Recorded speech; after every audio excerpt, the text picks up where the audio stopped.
Hai, jumpa lagi dengan Jejak Donghua. Kali ini menceritakan bagaimana Kaisar pendiri Qin Ye membunuh Master Hal Matahari Terang dan Qin Mo membunuh orang kepercayaan Pak Tua Wuya, Huang Tang. Bagaimanakah kisahnya? Mari kita ikuti. Jangan lupa untuk like dan subscribe. Di luar surga istana leluhur, kedamaian abadi dan pasukan dari berbagai dunia masih mundur dengan tertib. Kaisar Yanfeng, Ling Yuxiu, kepala desa, dan yang lainnya tetap di belakang. Mereka baru akan pergi setelah pasukan terakhir pergi. Pada saat itu, mereka melihat sebuah tembok raksasa. Tembok yang didirikan di sebelah timur istana leluhur itu luar biasa tinggi, luar biasa panjang, dan juga luar biasa lebar. Tembok itu jelas bukan tembok, melainkan lebih seperti tembok surgawi. Geografi pegunungan dan sungai di tembok itu masih terus berubah. Seseorang telah menggunakan mana dalam jumlah besar untuk mengubah arah geografi, mengubah tembok surgawi itu menjadi segel raksasa. Alam binatang. Naga Kilin tiba-tiba berteriak, alam binatang juga telah dilipat. Yaner berdiri di sampingnya dan memandang ke kejauhan. Apa yang melipat istana leluhur bukan sekadar kemampuan ilahi spasial. Jika itu hanya kemampuan ilahi spasial, alam binatang buas tidak akan terlipat. Itu adalah kekuatan sihir agung sejati yang telah melipat istana leluhur dengan paksa, menyebabkan alam binatang buas di belakang istana leluhur muncul. Alam binatang buas tersegel. Jauh sebelum era Han Panjang tiba, Kaisar Langit Dewa Kuno telah memimpin semua dewa kuno dan praktisi kuat di antara para dewa setengah dewa di dunia untuk menyegel istana leluhur di belakang 10.000 dunia di surga, mengisolasi istana leluhur dari 10.000 dunia di surga. Kemudian, Qin Mu dan 10 yang mulia surgawi datang ke sini dan membuka segel istana leluhur, tetapi segel itu tidak sepenuhnya rusak. Bagian belakang dunia yang tak terhitung jumlahnya masih tersegel dan telah berevolusi menjadi dunia binatang buas. Ketika dinding surgawi itu menjulang, Naga Kilin segera merasakan segel yang ditinggalkan oleh para dewa zaman dahulu kala. Satu persatu, segel dunia binatang di belakang istana leluhur hancur seperempatnya. Sebagai penguasa alam binatang yang baru, ia memiliki persepsi yang sangat tajam tentang alam binatang. Alam binatang di belakang istana leluhur adalah tempat paling makmur di antara segudang dunia di surga. Kini setelah perubahan mendadak itu terjadi, ia kebingungan dan tidak tahu harus berbuat apa. Dinding itu masih menjulang dan terus berubah, melampaui pohon dunia dan berdiri tegak di langit. Nenek si buru-buru memotong jembatan relokasi energi roh yang menuju kedamaian abadi dan berteriak, kerusuhan magnetik asal, hentikan relokasi. Ia segera menerkam jembatan relokasi energi roh lainnya. Kaisar Yanfeng, Ling Yuxiu, kepala desa, dan yang lainnya telah maju untuk menghentikan jembatan relokasi energi roh. 1 juta dewa dan iblis yang tersisa tidak dapat memasuki jembatan relokasi, jadi mereka tak dapat menahan diri untuk tidak kebingungan. Nenek si berteriak, semuanya, waspada dan bentuk formasi. Bersiaplah untuk menyambut kerusuhan magnetik asal. Semua orang segera mengatur ulang pasukan dan formasi mereka. Nenek si berdiri di garis depan dan mengeksekusi kemampuan ilahi magnet asalnya, memimpin bawahannya untuk mengeksekusi 10.000 roda dao seni dan bersiap untuk bertempur. Langit berbintang tampak tenang. Semua orang memandang ke arah tempat istana leluhur dibangun, tetapi mereka tidak melihat sesuatu yang aneh. Mereka hanya merasa bahwa dinding surgawi yang membentang di utara dan selatan semakin megah. Tiba-tiba, langit yang paling dekat dengan istana leluhur di langit berbintang bergerak sedikit, seolah-olah ada sesuatu yang mendorong mereka menjauh. Bulu kuduk Wei Suifeng berdiri. Rambutnya tiba-tiba berdiri seperti landak saat ia berkata dengan tegas, semuanya, bersiap dan aktifkan 120% mana kalian. Dampak kerusuhan metamagnet istana leluhur beberapa kali lebih dahsyat dari yang kita bayangkan. Semua orang langsung merasa sangat gugup. Langit terdorong. Sepertinya tidak bergerak terlalu jauh, tetapi itulah yang bisa mereka lihat dengan mata kepala sendiri. Faktanya, jarak pergerakan langit ini oleh badai magnet di langit berbintang sungguh mengejutkan. Ini berarti intensitas badai magnet yang disebabkan oleh perubahan geografis istana leluhur sangat mengerikan. Dampak badai magnet itu pasti begitu dahsyat hingga tak terbayangkan. Di langit berbintang, bintang-bintang tiba-tiba tampak mengamuk. Mereka tertiup oleh seberkas cahaya dan bergoyang ke segala arah. Terkadang, bintang-bintang menjadi seperti panekuk, di lain waktu, mereka ditarik sangat panjang, dan di lain waktu, mereka menyusut menjadi bola, di lain waktu, mereka mengembang ratusan kali lipat. Sungguh aneh. Salah satu galaksi bergoyang. Tiba-tiba, lengan bintang itu bengkok, seolah-olah telah ditinju oleh raksasa tak terlihat. Miliaran bintang di galaksi itu juga menjadi sangat aneh dan kacau. Sudut mata semua orang berkedut. Kerusuhan magnet asal akhirnya mencapai mereka. Boom! Cahaya tak berujung tiba-tiba muncul di depan mata mereka. Kekuatan kerusuhan magnet asal terpancar, dan ruang angkasa langsung terdistorsi. Segala macam kekuatan luar biasa meregang dan memampatkan mereka ke segala arah. Beberapa orang ditarik ke dalam barisan panjang, beberapa orang ditekan menjadi kacang kecil oleh kekuatan tak terbatas, dan tubuh beberapa orang melompat-lompat. Tiba-tiba, mereka menemukan bahwa mereka terbagi menjadi ribuan bagian, dan setiap bagian tubuh mereka berada di ruang yang berbeda. Yang lebih aneh lagi adalah mereka menyadari bahwa mereka masih hidup. Meski begitu, mereka tidak mati. Ini karena magnet asal terlalu kuat, menyebabkan ruang yang berbeda terpecah. Meskipun mereka berada di ruang yang berbeda, tubuh jasmani mereka masih terhubung. Berbagai formasi dalam kedamaian abadi dipicu, dan semua orang bekerja sama untuk mengerahkan kemampuan ilahi magnet asal mereka untuk menghadapi kerusuhan magnet asal. Namun, kekuatan kerusuhan magnet asal ini melampaui harapan mereka, menyebabkan jatuhnya korban di antara para prajurit. Pada saat itu, bintang-bintang di langit berbintang tiba-tiba menjadi semakin terang. Cahaya bintang berkumpul dan berubah menjadi wajah besar Sang Adipati Surgawi. Cahaya bintang yang tak tertandingi jatuh. Itu adalah tangan Adipati Surgawi yang dibentuk oleh bintang-bintang yang tak terhitung jumlahnya, menghalangi barisan depan pasukan jutaan orang. Semua orang merasa seolah-olah beban berat telah terangkat dari pundak mereka. Mereka melihat tangan Adipati Surgawi terus-menerus hancur dalam kerusuhan magnet asal. Tak lama kemudian, telapak tangan itu terhempas, memperlihatkan kerangka yang dibentuk oleh inti bintang yang tak terhitung jumlahnya. Untungnya, Adipati Surgawi memblokirnya dan akhirnya selamat dari gelombang badai magnet asal ini. Nenek Si menghela napas lega. Melihat sekeliling, ia melihat bahwa setiap pasukan berantakan, banyak orang yang mahir dalam kemampuan ilahi magnet asal membantu para dewa dan iblis yang terjebak dalam badai magnet asal. Tidak diketahui berapa banyak senjata ilahi di tangan para dewa dan iblis yang hancur. Beberapa meleleh, beberapa hancur, beberapa berubah menjadi bongkahan besi besar, dan beberapa ditarik menjadi garis tipis.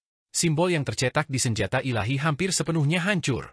Kekuatan kemampuan ilahi magnet primordial sungguh luar biasa. Kemampuan ilahi ini awalnya dikendalikan oleh Dewa Primordial Ibu Pertiwi, dan merupakan salah satu dari 36 Dao Agung Ibu Pertiwi. Setelah Ibu Pertiwi meninggal, sangat sedikit orang yang mampu melepaskan kemampuan ilahi magnet primordial sedemikian rupa. Bahkan jika Ibu Pertiwi masih hidup, ia mungkin tidak akan mampu melakukannya. Nenek Si adalah salah satu dari sedikit makhluk yang telah mengembangkan kemampuan ilahi magnet primordial hingga surga ke-30, sehingga saat kerusuhan magnet primordial di Istana Leluhur terjadi, ia telah merasakan bahaya dan memberikan peringatan dini. Ada perubahan drastis di Istana Leluhur, ayo cepat pergi. Kaisar Yan Feng berteriak, segera masuki jembatan pergeseran energi roh. Wei Sui Feng menggelengkan kepalanya. Yang mulia, jembatan pergeseran energi roh telah hancur. Kaisar Yan Feng terkejut dan buru-buru menoleh. Ia melihat bahwa beberapa jembatan pergeseran energi roh yang mereka bangun telah hancur total oleh kerusuhan magnet asal, mengubahnya menjadi tumpukan besi tua. Segera tinggalkan langit berbintang. Nenek Si tiba-tiba merasakan sesuatu dan berteriak, maju. Gelombang kedua kerusuhan magnet datang. Saat suaranya jatuh, langit runtuh dan bumi retak di utara Istana Leluhur, dan dinding surgawi kedua bangkit dengan gemuruh. Kaisar Yan Feng segera memberi perintah agar semua orang mundur dan lari dari langit berbintang ke dunia asal. Pada saat yang sama, di Suandu, Adipati Surgawi mengerahkan kemampuan ilahinya, menyebabkan sungai surgawi bergetar hebat. Sungai itu berbalik dari langit berbintang dan membentang di depan mereka. Sejuta dewa dan iblis melangkah di sungai dan menuju ke arah kedamaian abadi. Naga Kilin khawatir sesuatu akan terjadi di dunia binatang, jadi dia segera memimpin pasukan dunia binatang kembali ke dunia binatang. Yan Er segera mengikutinya. Nenek Si ragu sejenak dan selangkah di belakang. Dia tidak mengikuti pasukan perdamaian abadi. Nenek, apakah kamu mengkhawatirkan Muer? Kepala desa selangkah di belakang dan juga tidak bisa mengimbangi pasukan. Nenek Si memelototinya dan mencibir, untuk apa kamu tinggal di belakang? Kepala desa menggelengkan kepalanya. Aku bukan satu-satunya yang tinggal di belakang. Mereka juga tinggal di belakang. Nenek Si menoleh dan melihat Ma tua, buta, tuli, tabib, bisu, dan yang lainnya juga tetap tinggal. Ling Yuxiu juga diam-diam meninggalkan pasukan dan berjalan mendekat. Hanya ada satu orang yang berani melakukan hal seperti itu di Istana Leluhur yang terlipat. Ling Yuxiu berkata, itu suamiku. Suamiku sangat berani, dia tidak punya. Ia berhenti sejenak. Si bisu melanjutkan, dia melakukan segala macam kejahatan.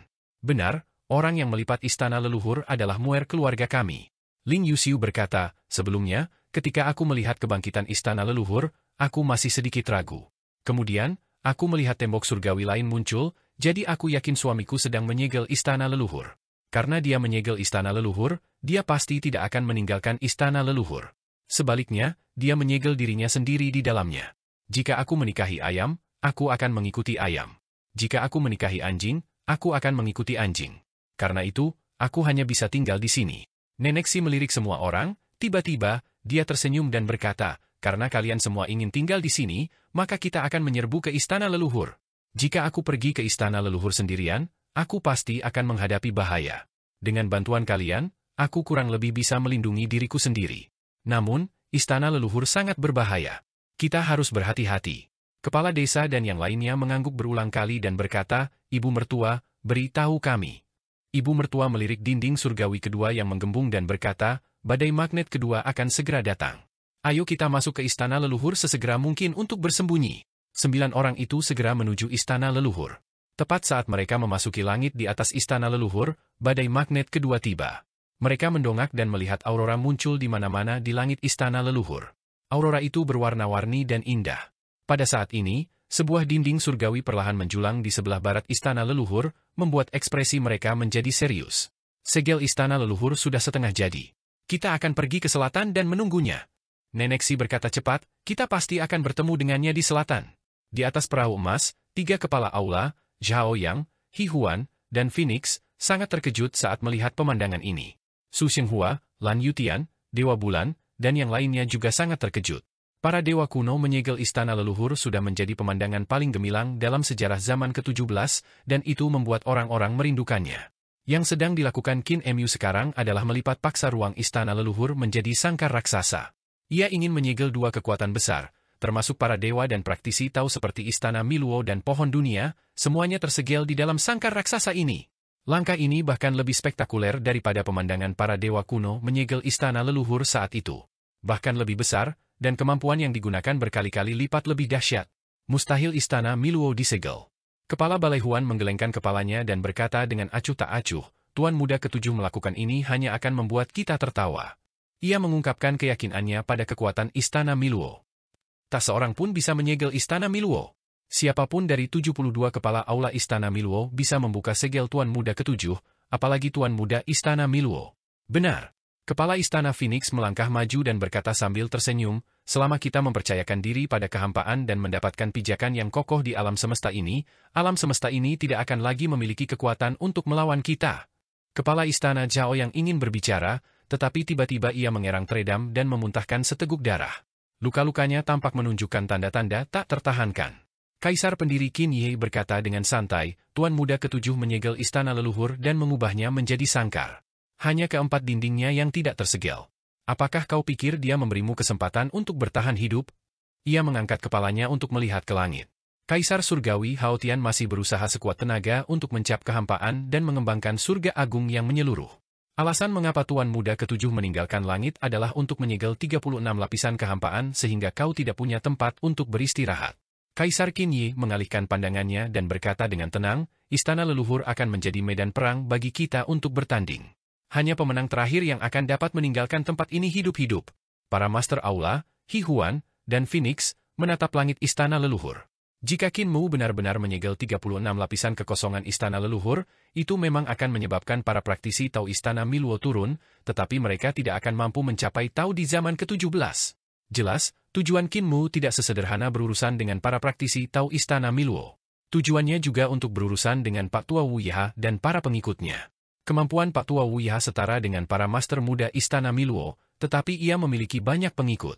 Akar pohon dunia menjulur ke sungai kekacauan alam semesta di zaman prasejarah, ada banyak praktisi kuat yang belum mencapai Tao di zaman prasejarah yang ingin menggunakan jalannya untuk memasuki zaman ke-17 demi bertahan hidup.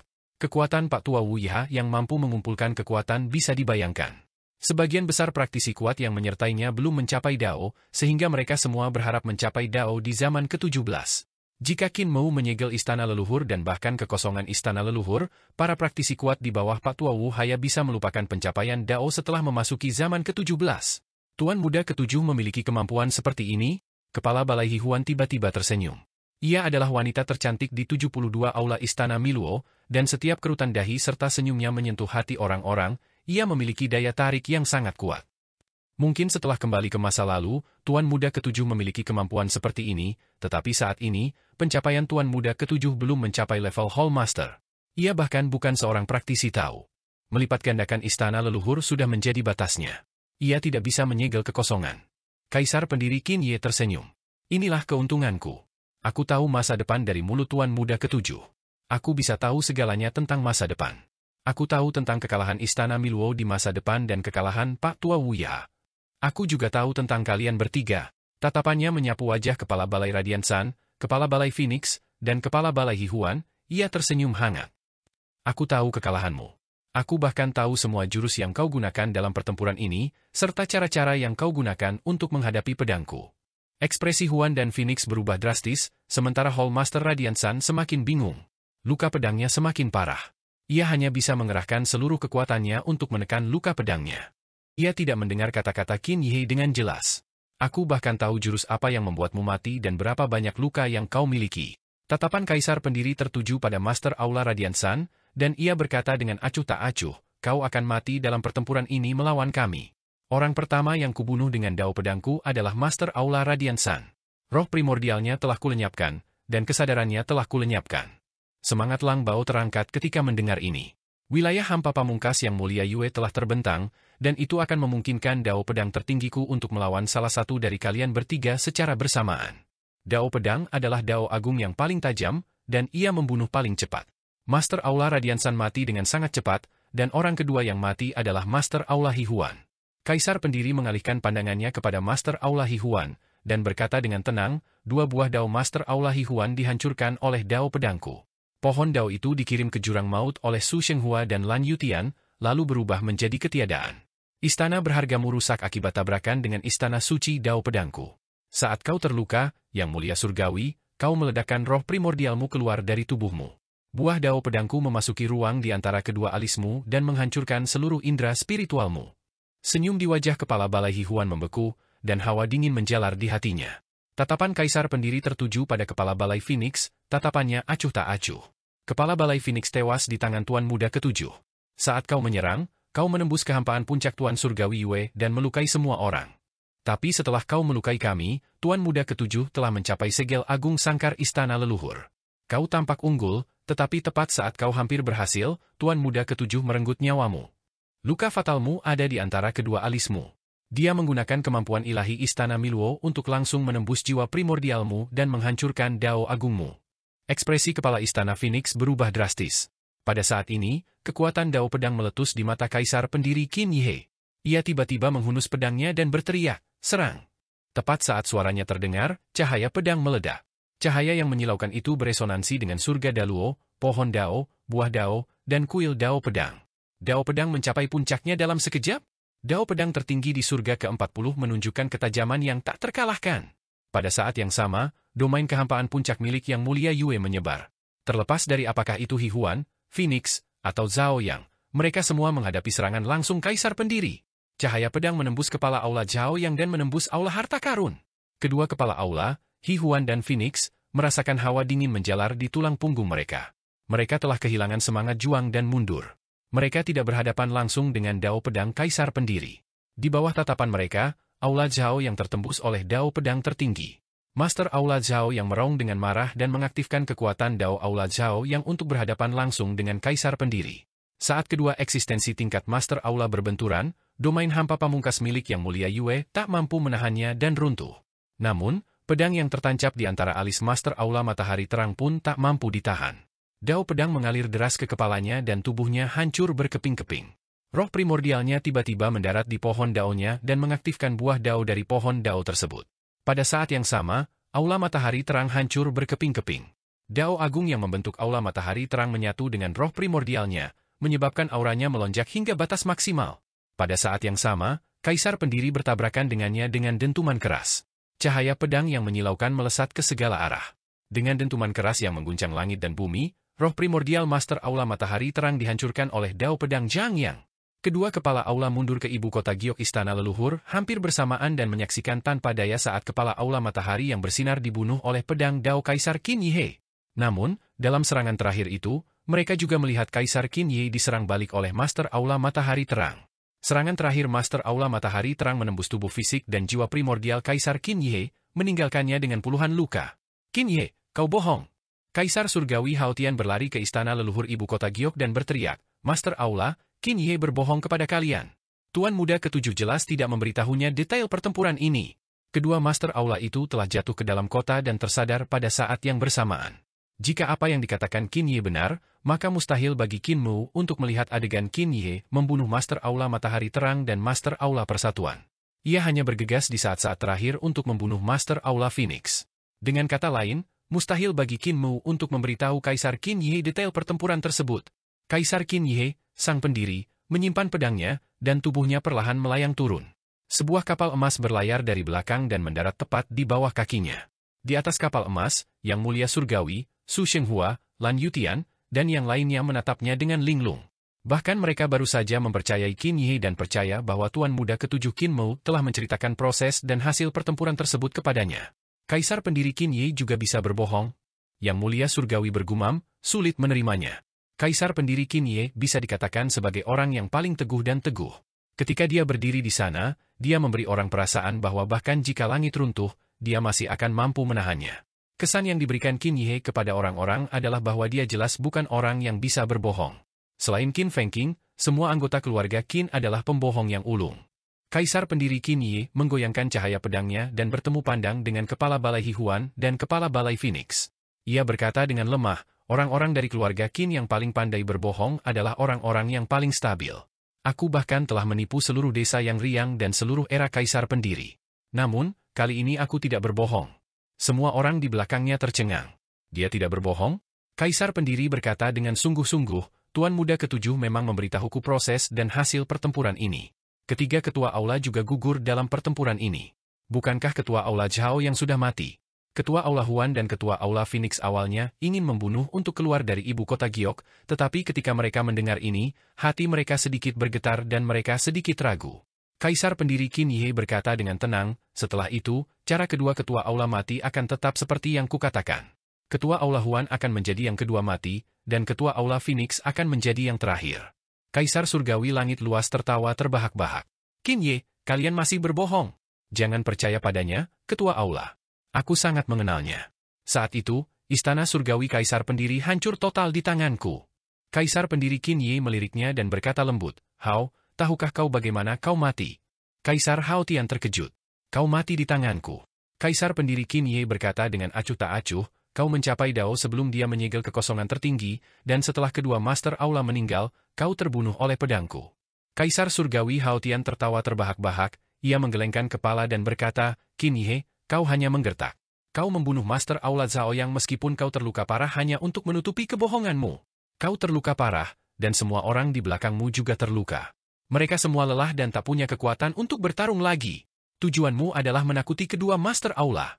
Di belakang Kaisar pendiri, Yang Mulia Utusan Maut telah kehilangan tubuh fisiknya dan hanya roh primordialnya yang tersisa.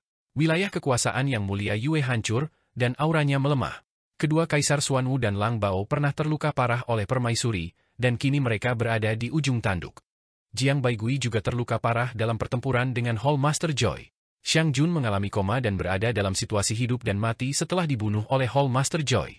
Satu-satunya yang masih bisa mempertahankan kekuatan tempur puncak mereka adalah Su Shenghua dan Lan Yutian. Setelah mereka berdua membunuh permaisuri, mereka masih tetap bersemangat seperti sebelumnya. Hao, kau benar-benar mengenalku dengan baik. Kaisar pendiri Qin Ye tiba-tiba menghela napas lega dan tersenyum. Benar, aku berbohong. Kepala Balai Hihuan dan Kepala Balai Phoenix tercengang.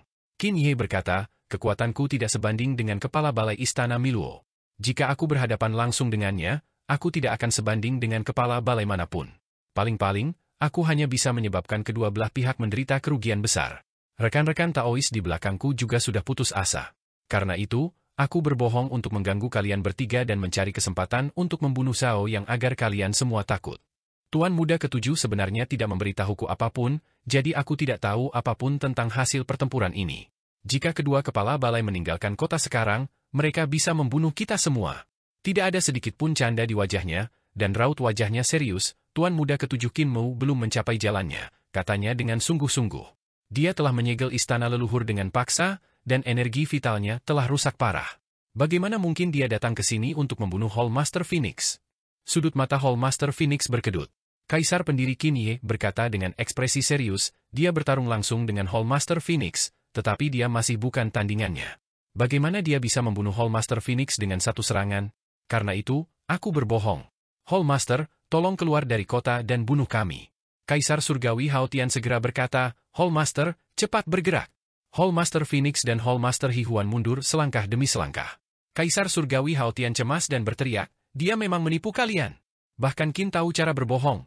Hall Master Phoenix berkata dengan suara berat, rekan Taois Hao, entah dia mengatakan yang sebenarnya atau berbohong, cara terbaik untuk menghadapinya sekarang adalah mempertahankan ibu kota Giok sampai lebih banyak Hall Master tiba.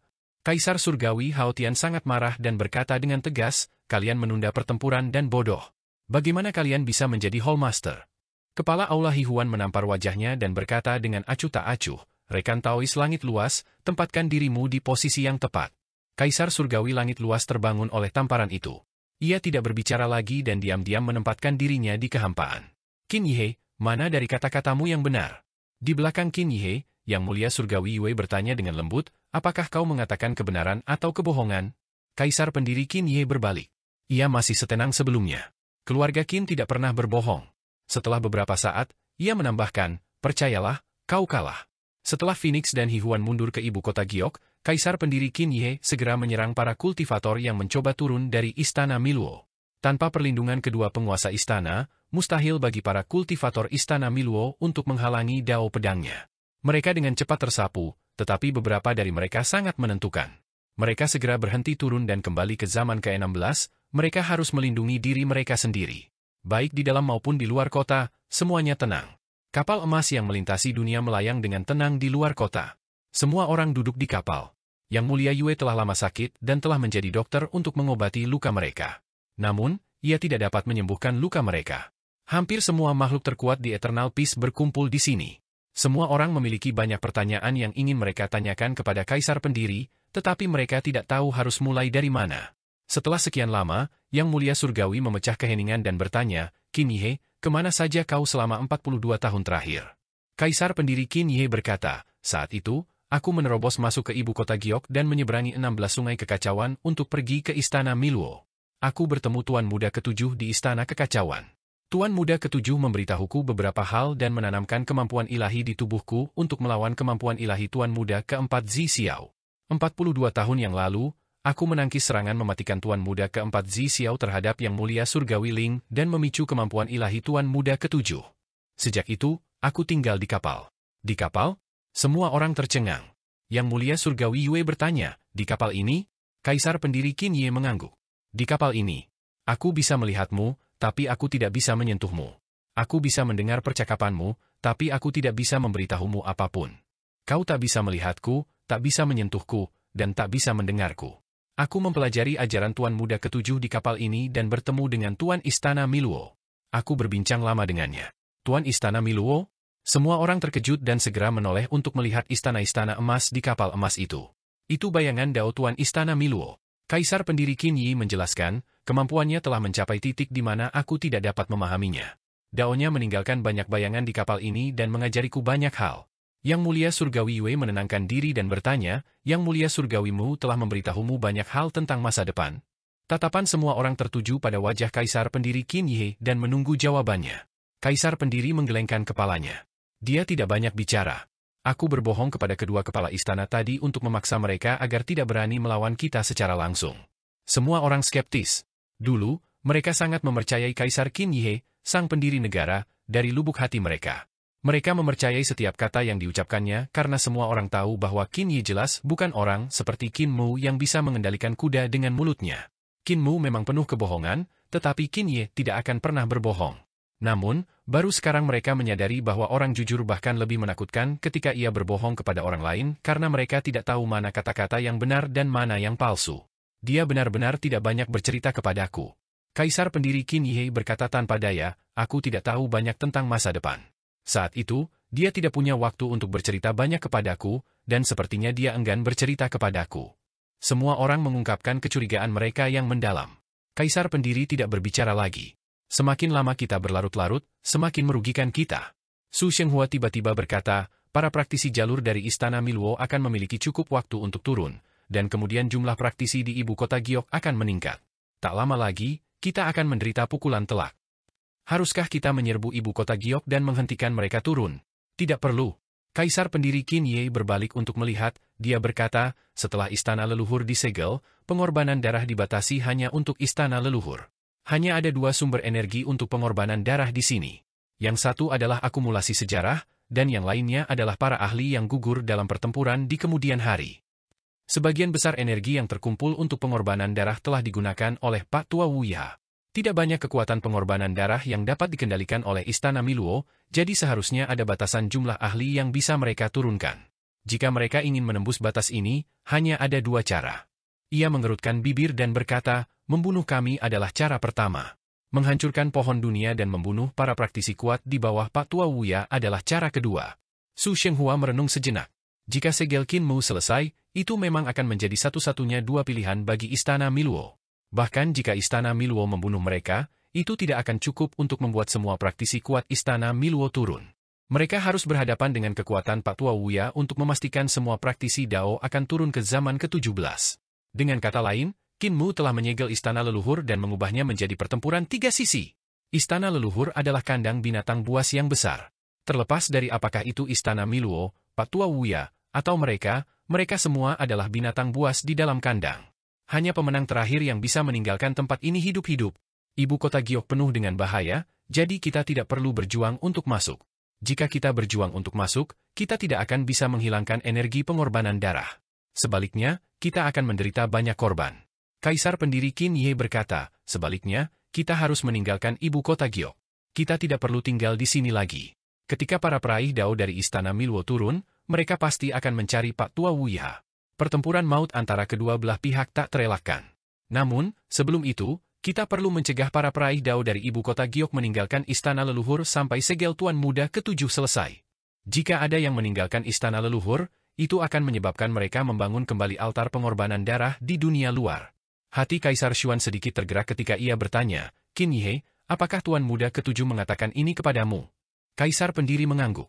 Semangat Kaisar bela diri terangkat ketika ia bertanya, apalagi yang Tuan Muda ke-7 katakan kepadamu? Kaisar pendiri Qin Ye menggelengkan kepalanya dan berkata, dia hanya memberitahuku tentang masalah ini. Dia tidak mengatakan apa-apa lagi. Lang Bao tiba-tiba bertanya, Rekan Taois, kapan yang mulia Mu menjadi Tuan Muda ke-7? Kaisar pendiri menggelengkan kepalanya. Saya tidak tahu. Lan Yutian bertanya, bagaimana saudaraku bisa kembali ke masa lalu? Aku tidak tahu.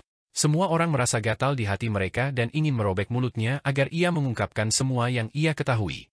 Namun, Kaisar pendiri tidak mengatakan apa-apa, jadi mereka tidak bisa berbuat apa-apa. Di selatan Istana Leluhur, tanah tiba-tiba menggembung. Dinding surgawi keempat terus tumbuh, tetapi laju pertumbuhannya jauh lebih lambat daripada dinding surgawi lainnya. Jelas bahwa Qin Mu telah melipat ketiga sisi Istana Leluhur secara berurutan, dan ki vitalnya juga telah rusak parah. Keadaannya tidak lagi sama seperti sebelumnya. Ketika Nenek Si, Ling Yuxiu, kepala desa, dan yang lainnya bergegas ke sana, dinding surgawi di selatan Istana Leluhur telah menggembung hingga ke puncak langit. Dilihat samar-samar, Istana Leluhur sekarang tampak seperti kuali besar yang mengapung di pusat alam semesta. Dari luar, keempat dinding kuali dikelilingi oleh matahari, bulan, dan bintang-bintang. Gunung-gunung naik dan turun terus-menerus, dan gunung-gunung serta sungai-sungai membentang puluhan ribu mil. Ada binatang-binatang raksasa yang hidup di dinding-dinding kuali. Ada binatang-binatang raksasa berkelompok dengan istana-istana megah. Naga Kilin dan Yan Er terbang di awan, berpatroli di wilayah mereka. Kecepatan mereka sangat cepat, tetapi dari jauh, kecepatan terbang mereka tampak sangat lambat. Dari dalam, dinding-dinding bagian dalam kuali tampak seperti empat dunia independen yang tidak saling mengganggu. Ketika Ling Yuxiu, Nenek Si, dan yang lainnya menemukan Qin Mu, auranya melemah. Ia membuka alam semesta yang luas di dalam tubuhnya dan berusaha sekuat tenaga mengerahkan seluruh kekuatan sihirnya agar dinding surga tumbuh lebih tinggi. Ketika melihat semua orang bergegas, Qin Mu merasa rileks dan mendarat di dinding surga untuk beristirahat sambil menopang peti mati dewa. Namun, ekspresinya tampak cukup rileks. Ling Yuxiu melangkah maju dan merasakan sakit yang tak henti-hentinya. Meskipun Qin Mu tampak lesu, ia merasa tenang bahwa ia telah sepenuhnya rileks. Ia tersenyum dan berkata, aku baik-baik saja, aku hanya kelelahan. Aku akan baik-baik saja setelah beristirahat sebentar.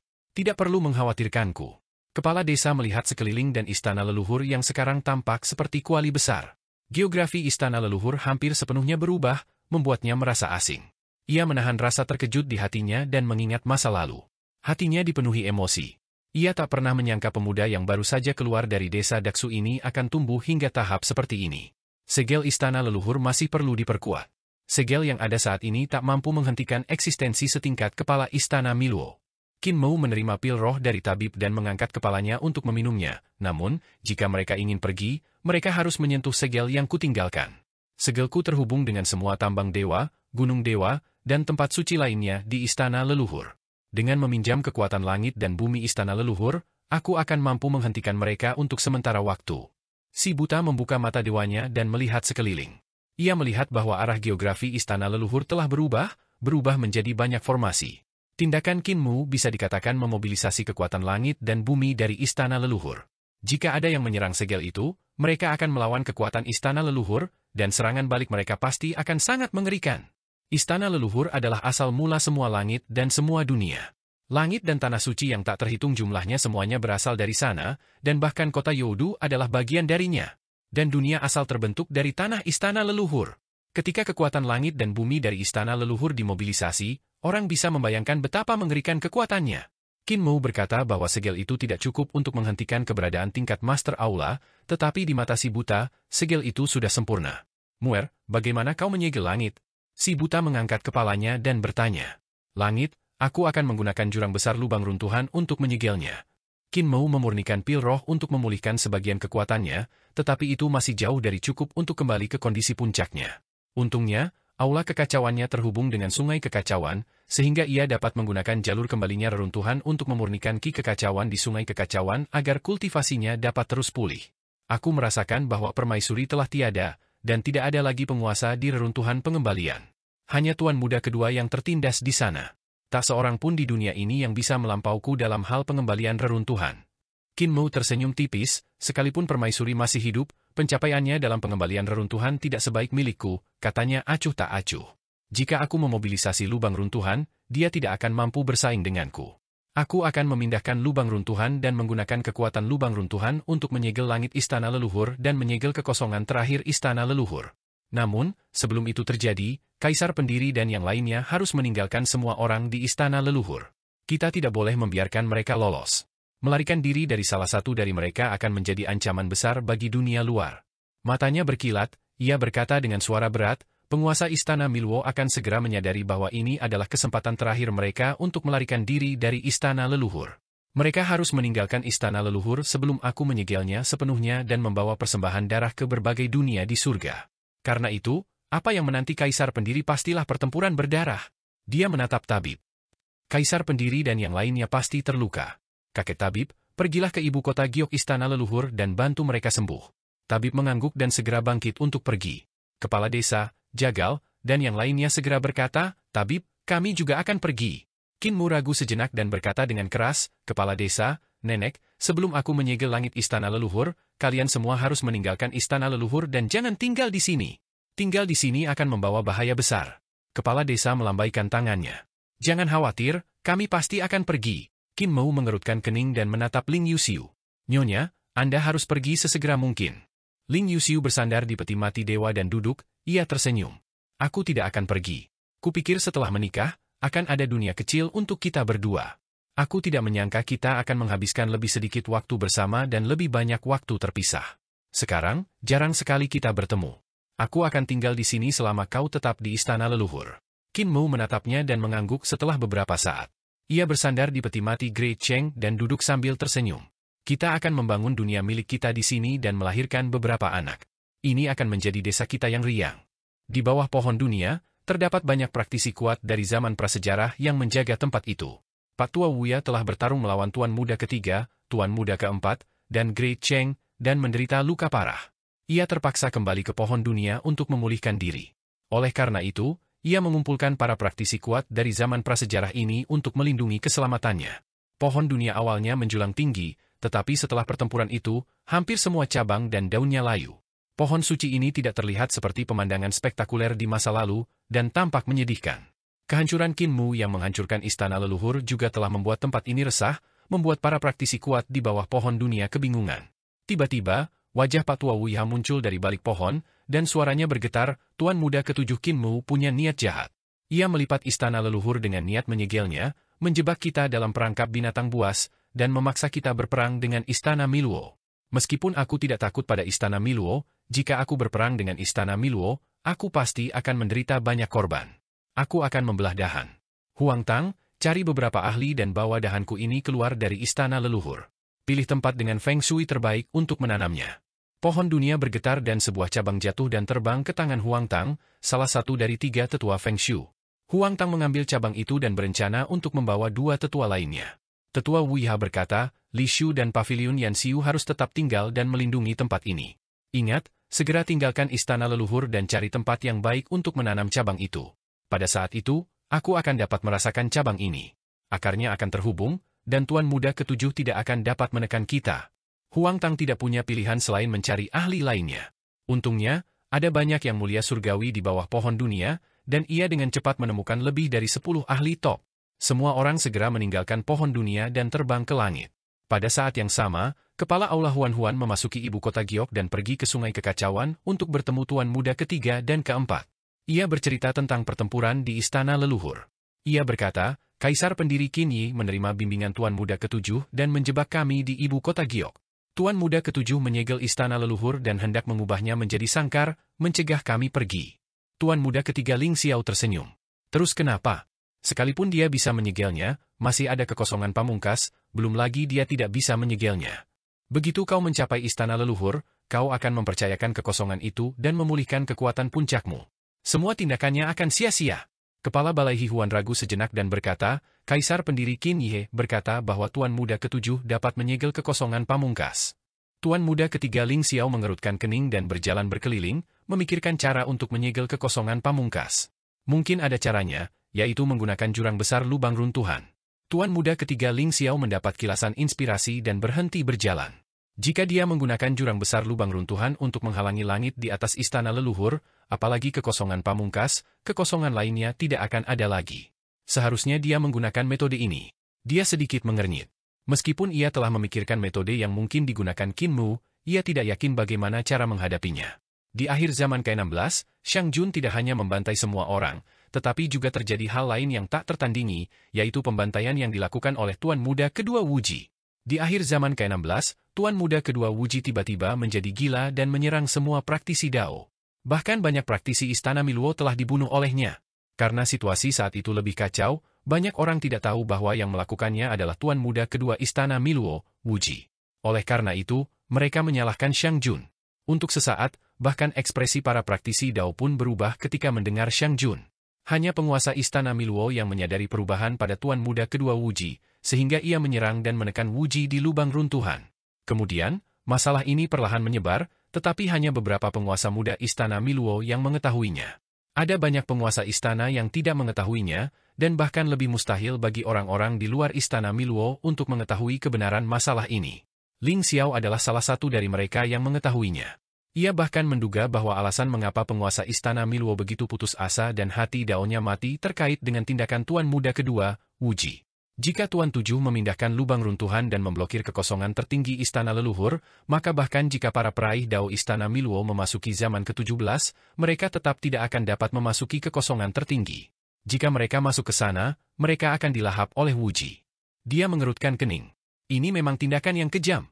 Bahkan dia tidak berani memprovokasi Wuji. Siapa yang tahu apa yang akan dilakukan wanita gila itu? Aku memiliki luka di tubuhku, jadi tidak cocok bagiku untuk turun. Lagi pula, istana leluhur tidak memiliki energi sebesar itu untuk mendukung turunnya aku.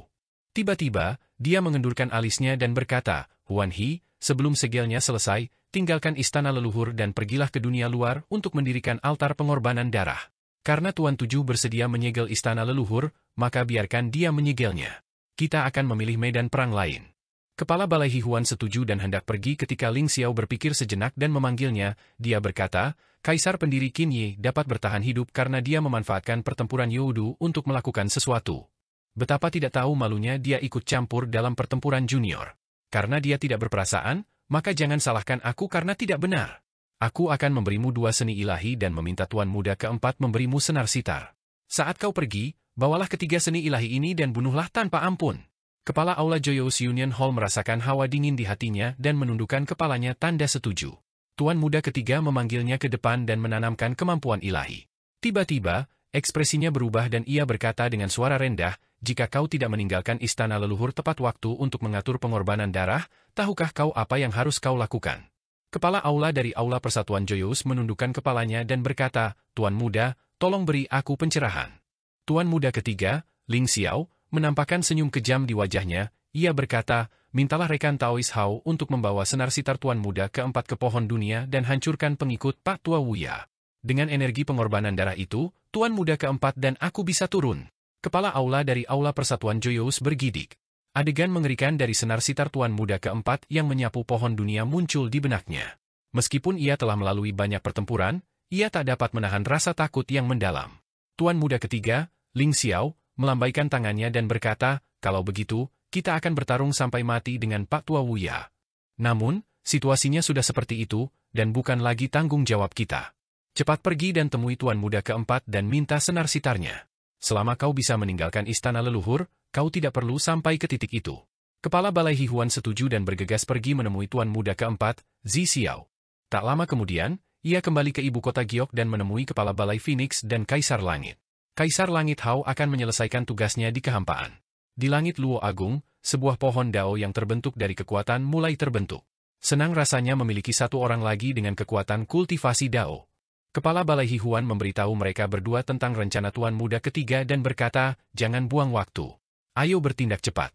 Kaisar Hao Tian terdiam sejenak sebelum berkata, kalian berdua baru saja bekerja sama dan berhasil membunuh Qin Ye dan kelompok pengkhianat itu dengan mudah. Sekarang setelah kita memberi mereka waktu untuk bersiap, akan sulit untuk membunuh mereka. Kepala Istana Phoenix tersenyum dan berkata, memberi mereka waktu untuk bersiap juga memberi kita waktu untuk bersiap. Dalam beberapa hari terakhir, Kepala Istana Zheng Cheng juga telah turun. Ada juga beberapa praktisi Dao yang telah turun. Kekuatan kita telah meningkat pesat dan kemenangan berada dalam genggaman kita. Hati Kaisar Langit Hao sedikit tergerak saat ia melihat ke arah ibu kota Giok. Ia melihat pohon-pohon Dao di hutan Dao tiba-tiba menjadi hijau dan segar. Jelas bahwa itu karena kematian kepala Aula Zhao Yang dan praktisi Dao lainnya. Hal itu memungkinkan Istana Miluo memiliki cukup energi untuk mendukung turunnya eksistensi tingkat kepala Aula dan beberapa praktisi Dao. Kaisar Langit Agung tak kuasa menahan napas lega. Langkah ini memang lebih aman dari yang kukira. Kalau begitu, cepat undang Master Aula Zheng Cheng dan rekan-rekan Tao lainnya untuk datang dan meninggalkan istana leluhur bersama. Ia merasakan sedikit kegelisahan di hatinya dan tidak ingin tinggal di istana leluhur. Ia mengenal Qin Mu dengan sangat baik dan tahu betapa mengerikannya Qin Mu. Jika ia dijebak di istana leluhur oleh Qin Mu, ia pasti akan mati dengan kematian yang sangat menyedihkan. Master Aula Hihuan berkata, rekan Taois Hao, merekalah yang mengantarku keluar dari istana leluhur kali ini, dan kau punya misi lain. Kaisar Langit Hao tercengang dan agak enggan. Kepala Aula Hihuan dengan hati-hati menarik seutas tali tak kasat mata dan terbang ke surga agungnya untuk mengikatnya ke pohon Dao yang sedang dibentuknya. Ia berkata, tali ini adalah tali sitar milik Tuan muda keempat.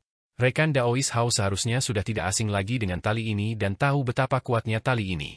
Aku akan memberimu tali ini. Kau akan mengarahkan tali sitar ini ke pohon dunia dan menarik tali sitar ini melewati pohon dunia untuk mengikatnya ke puncak gunung paling utara.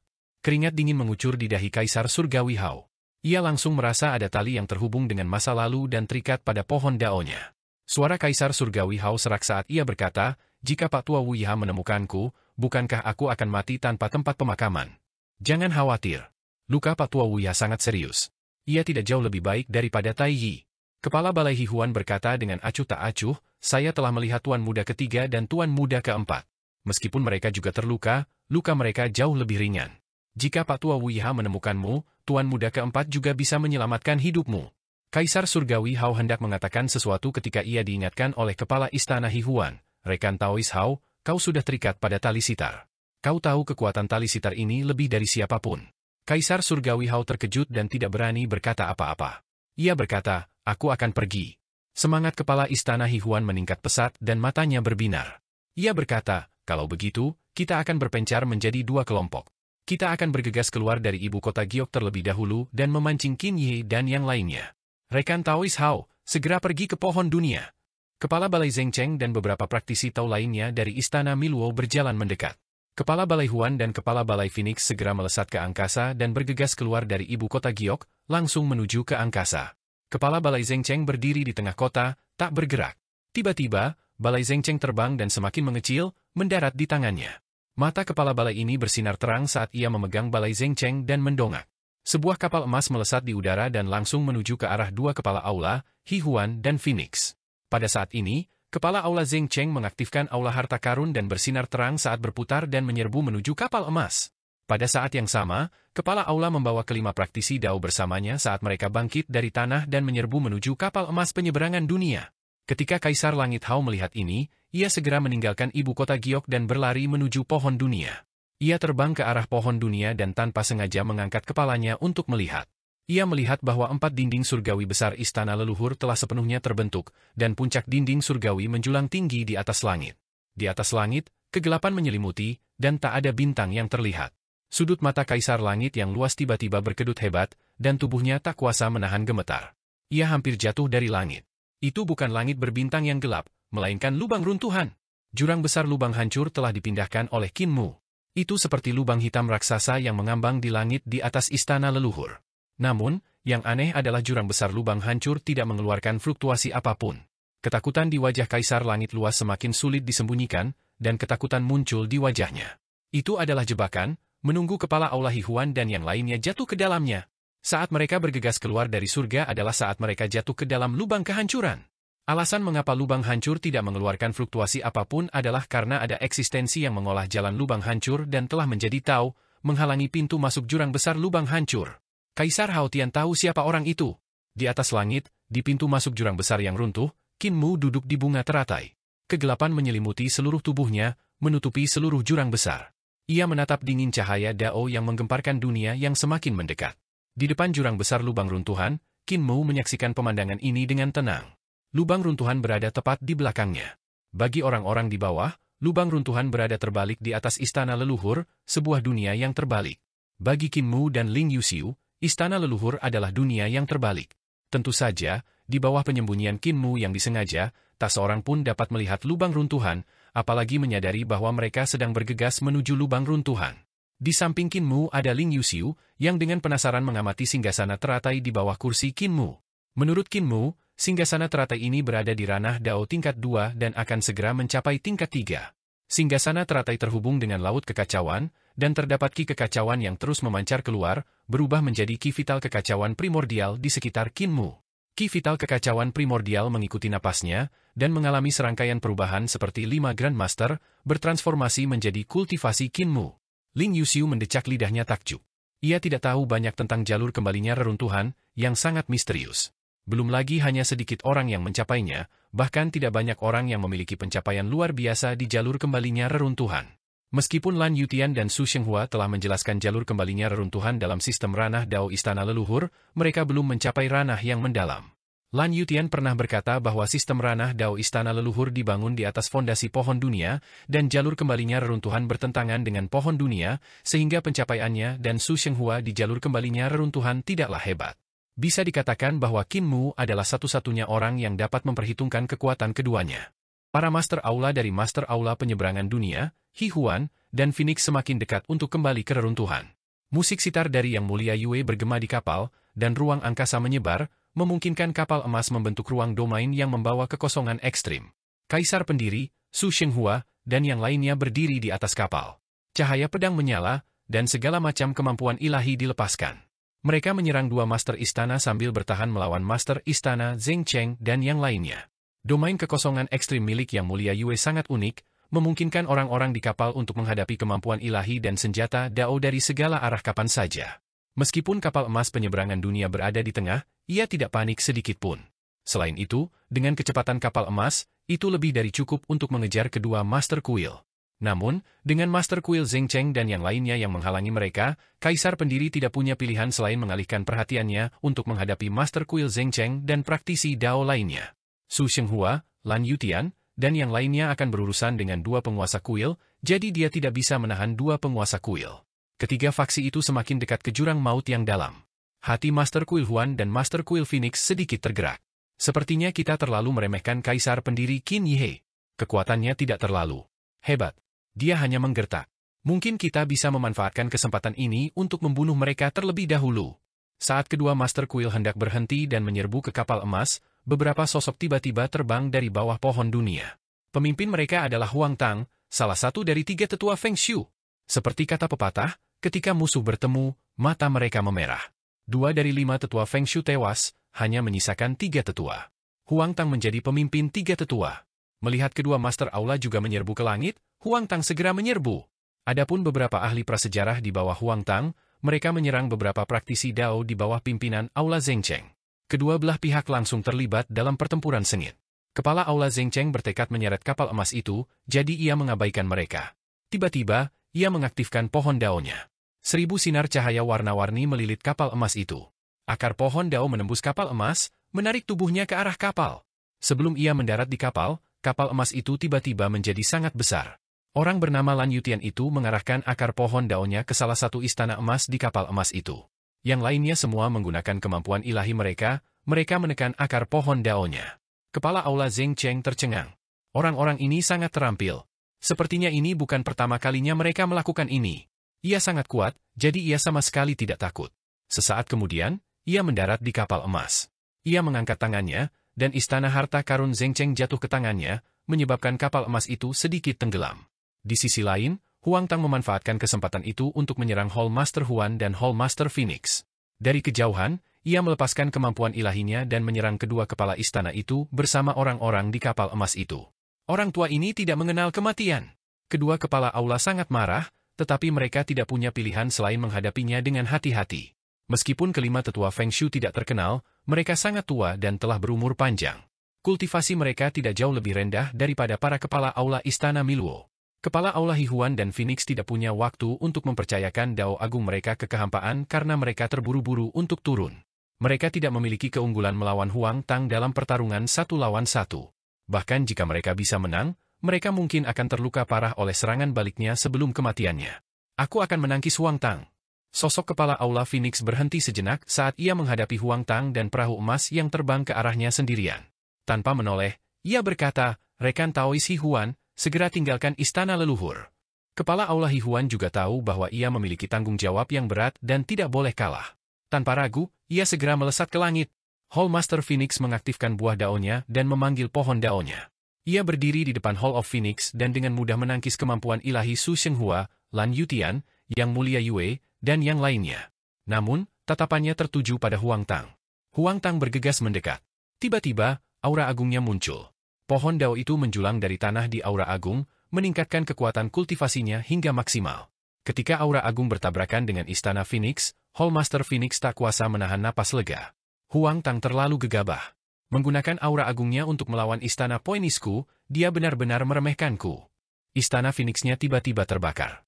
Kekuatan langit ke-40 alam Dao meletus, menekan aura agung Huang Tang.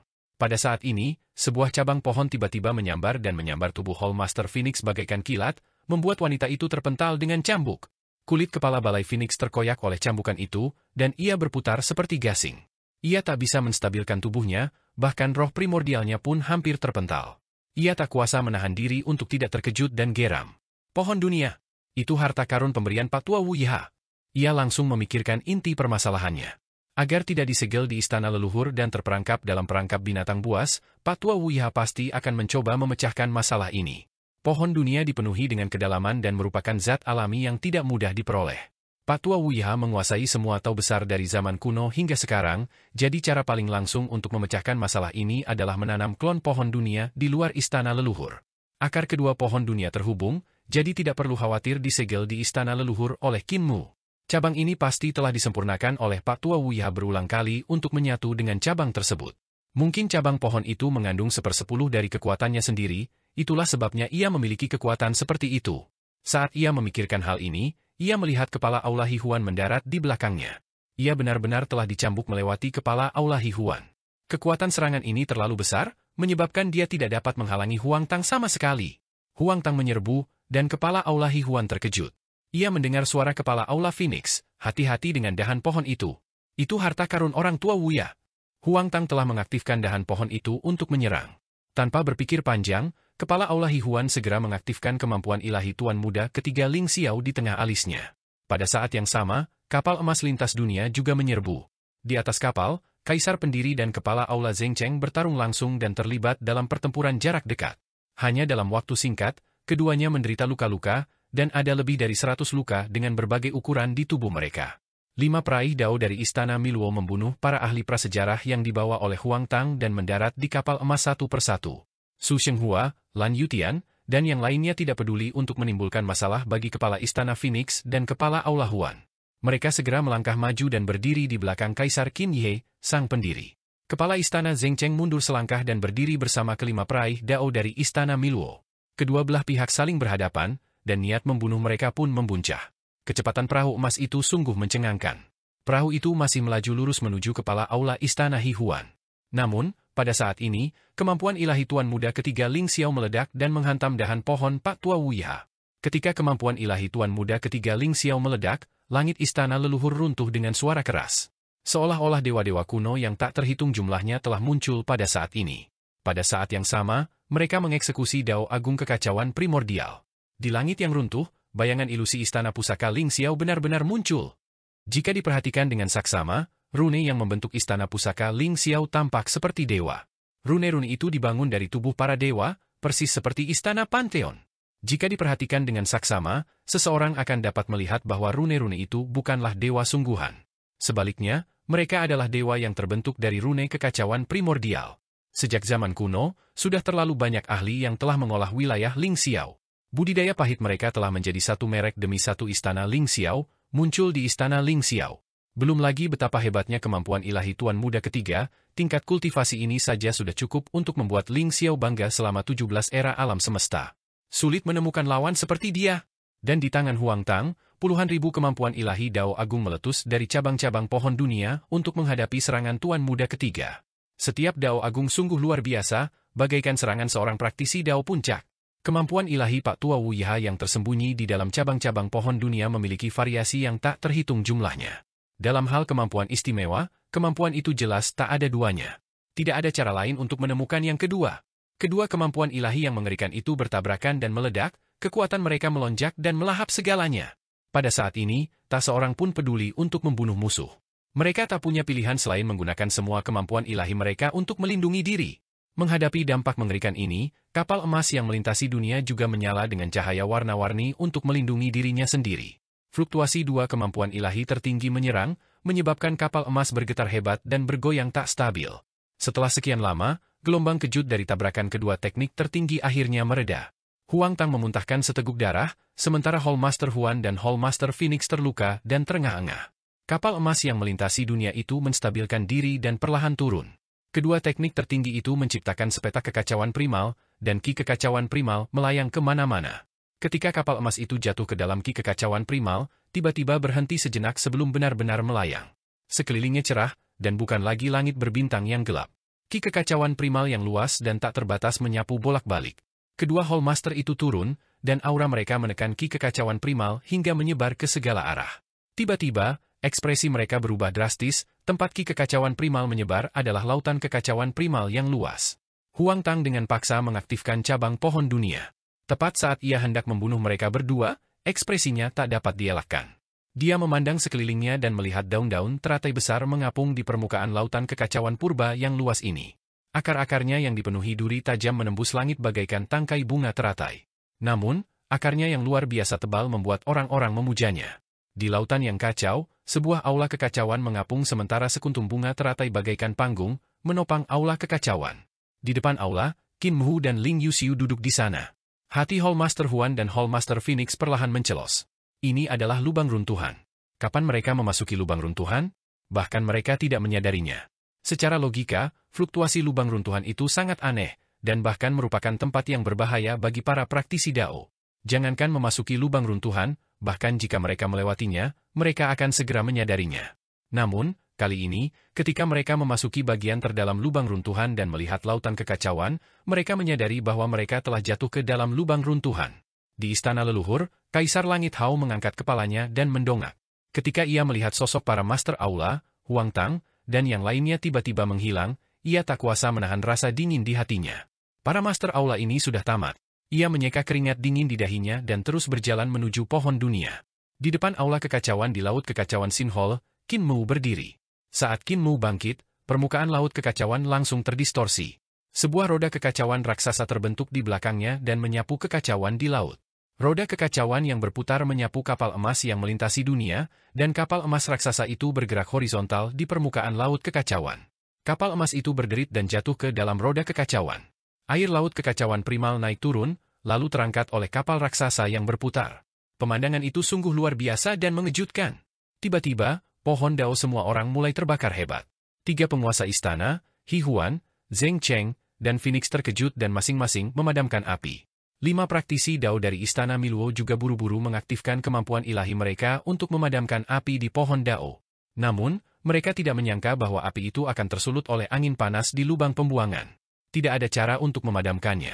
Mereka mengolah sistem formasi dao alam dao ortodoks. Ketika alam dao mereka mencapai lapisan surgawi ke-36, mereka akan mempercayakan alam dao mereka kepada kehampaan dan membentuk surga agung yang akan melahirkan pohon dao dan buah dao. Lubang runtuhan itu justru kebalikan dari kehampaan tertinggi. Ketika pohon dao mereka mencapai jurang agung lubang runtuhan, mereka terkekang dengan kuat. Jika mereka tidak bisa meninggalkan tempat ini, basis kultivasi mereka akan sepenuhnya meleleh oleh tempat asing ini. Bahkan, mereka bisa merasakan bahwa lapisan surgawi pertama alam dao mereka sedang diserbu oleh panas dan terus-menerus runtuh. Pengorbanan. Ketiga penguasa istana berteriak keras saat mereka mengaktifkan istana berharga mereka masing-masing. Ketiga istana berharga itu memadamkan api di pohon dao, membuat mereka bertiga menghela napas lega. Pada saat ini, langit agung aula kuning juga mulai terbakar. Panasnya berkobar, membakar pohon dao dan buah dao bersama-sama.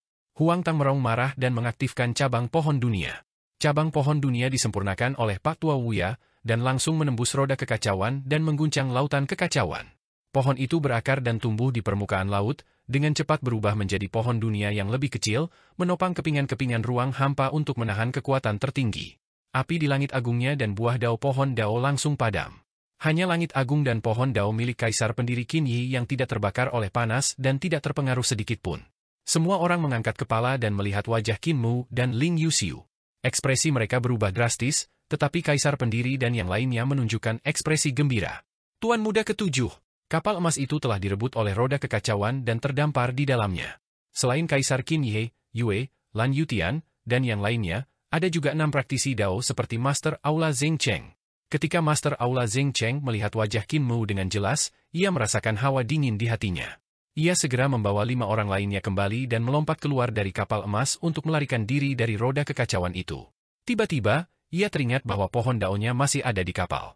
Master Aula Zheng Cheng segera mengerahkan kekuatan sihirnya untuk mencoba mengambil kembali pohon daunnya, tetapi pohon daunnya telah mengikat kapal emas itu.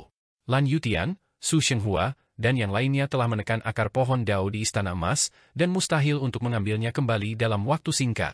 Sebelumnya, ketika Lan Yutian dan Su Shenghua menekan akar pohon daunnya, Master Aula Zheng Cheng sama sekali tidak menganggapnya serius. Sekarang, ia menangis terseduh-seduh di dalam hatinya. Dia ingin menangis tetapi tidak ada air mata. Dia tidak bisa membuatnya melepaskan pohon dao, apalagi ada buah daunnya di pohon dao. Kepala Balai Zheng Cheng tahu bahwa dia tidak bisa mendapatkan kembali pohon dao.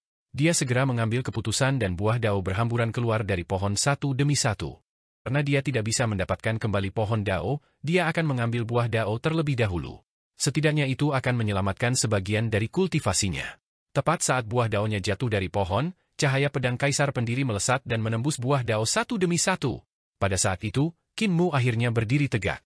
Sebuah bayangan besar muncul di depan kapal emas, menyelimuti 6 praktisi kuat Istana Miluo seperti kepala Balai Zheng Cheng. Kepala Balai Zheng Cheng menggertakkan giginya dan membunuh untuk kembali ke kapal emas. Ia mengeksekusi Balai Harta Karun Zheng Cheng untuk berhadapan langsung dengan Kaisar Pendiri. Balai Istana Zheng Cheng berputar di sekelilingnya dengan kecepatan tinggi dan beradu dengan pedang dao Kaisar Pendiri. Balai Istana Zheng Cheng terkadang besar dan kecil. Ketika kecil, ia seperti sebutir pasir. Ketika besar, ia berubah menjadi kota suci yang gemerlap. Cahaya pedang Kaisar Pendiri melesat di seluruh kota, seolah-olah ia telah memasuki labirin. Sulit baginya untuk menerobos labirin dan mendekati tubuh aslinya. Tidak masalah jika pohon daunnya tertinggal di kapal emas, tetapi jika buah daunnya hilang, kekuatannya akan sangat berkurang. Tatapan Su Shenghua berkedip. Merasa bahwa Kaisar Pendiri akan sulit menang, ia segera menghitung struktur internal Zheng Cheng. Kepala Balai Zheng Cheng jelas seorang ahli aljabar. Zheng Chengnya berisi soal-soal aljabar yang sulit, dan menyelesaikannya akan merugikannya. Sayang sekali guru Dao Lin Xuan tidak ada di sini. Jika dia ada, tidak akan begitu sulit untuk menerobos Zheng Cheng. Su Shenghua sepenuhnya fokus mencoba menerobos struktur Zheng Cheng, sementara mata Lan Yutian kosong. Ia tidak tahu apa-apa tentang tata letak Balai Zheng Cheng yang seperti labirin. Ia tidak memiliki banyak pencapaian dalam aljabar. Saat kepala Balai Zheng Cheng kembali ke kapal emas, permukaan laut mendidih dan permukaan laut meledak. Roda kekacauan raksasa lainnya muncul dari laut. 6 jalur berputar mengelilinginya, mendistorsi waktu dan ruang. 5 Taois dari Istana Yiluo yang mengikuti Master Istana Zhengcheng juga berniat kembali ke kapal emas.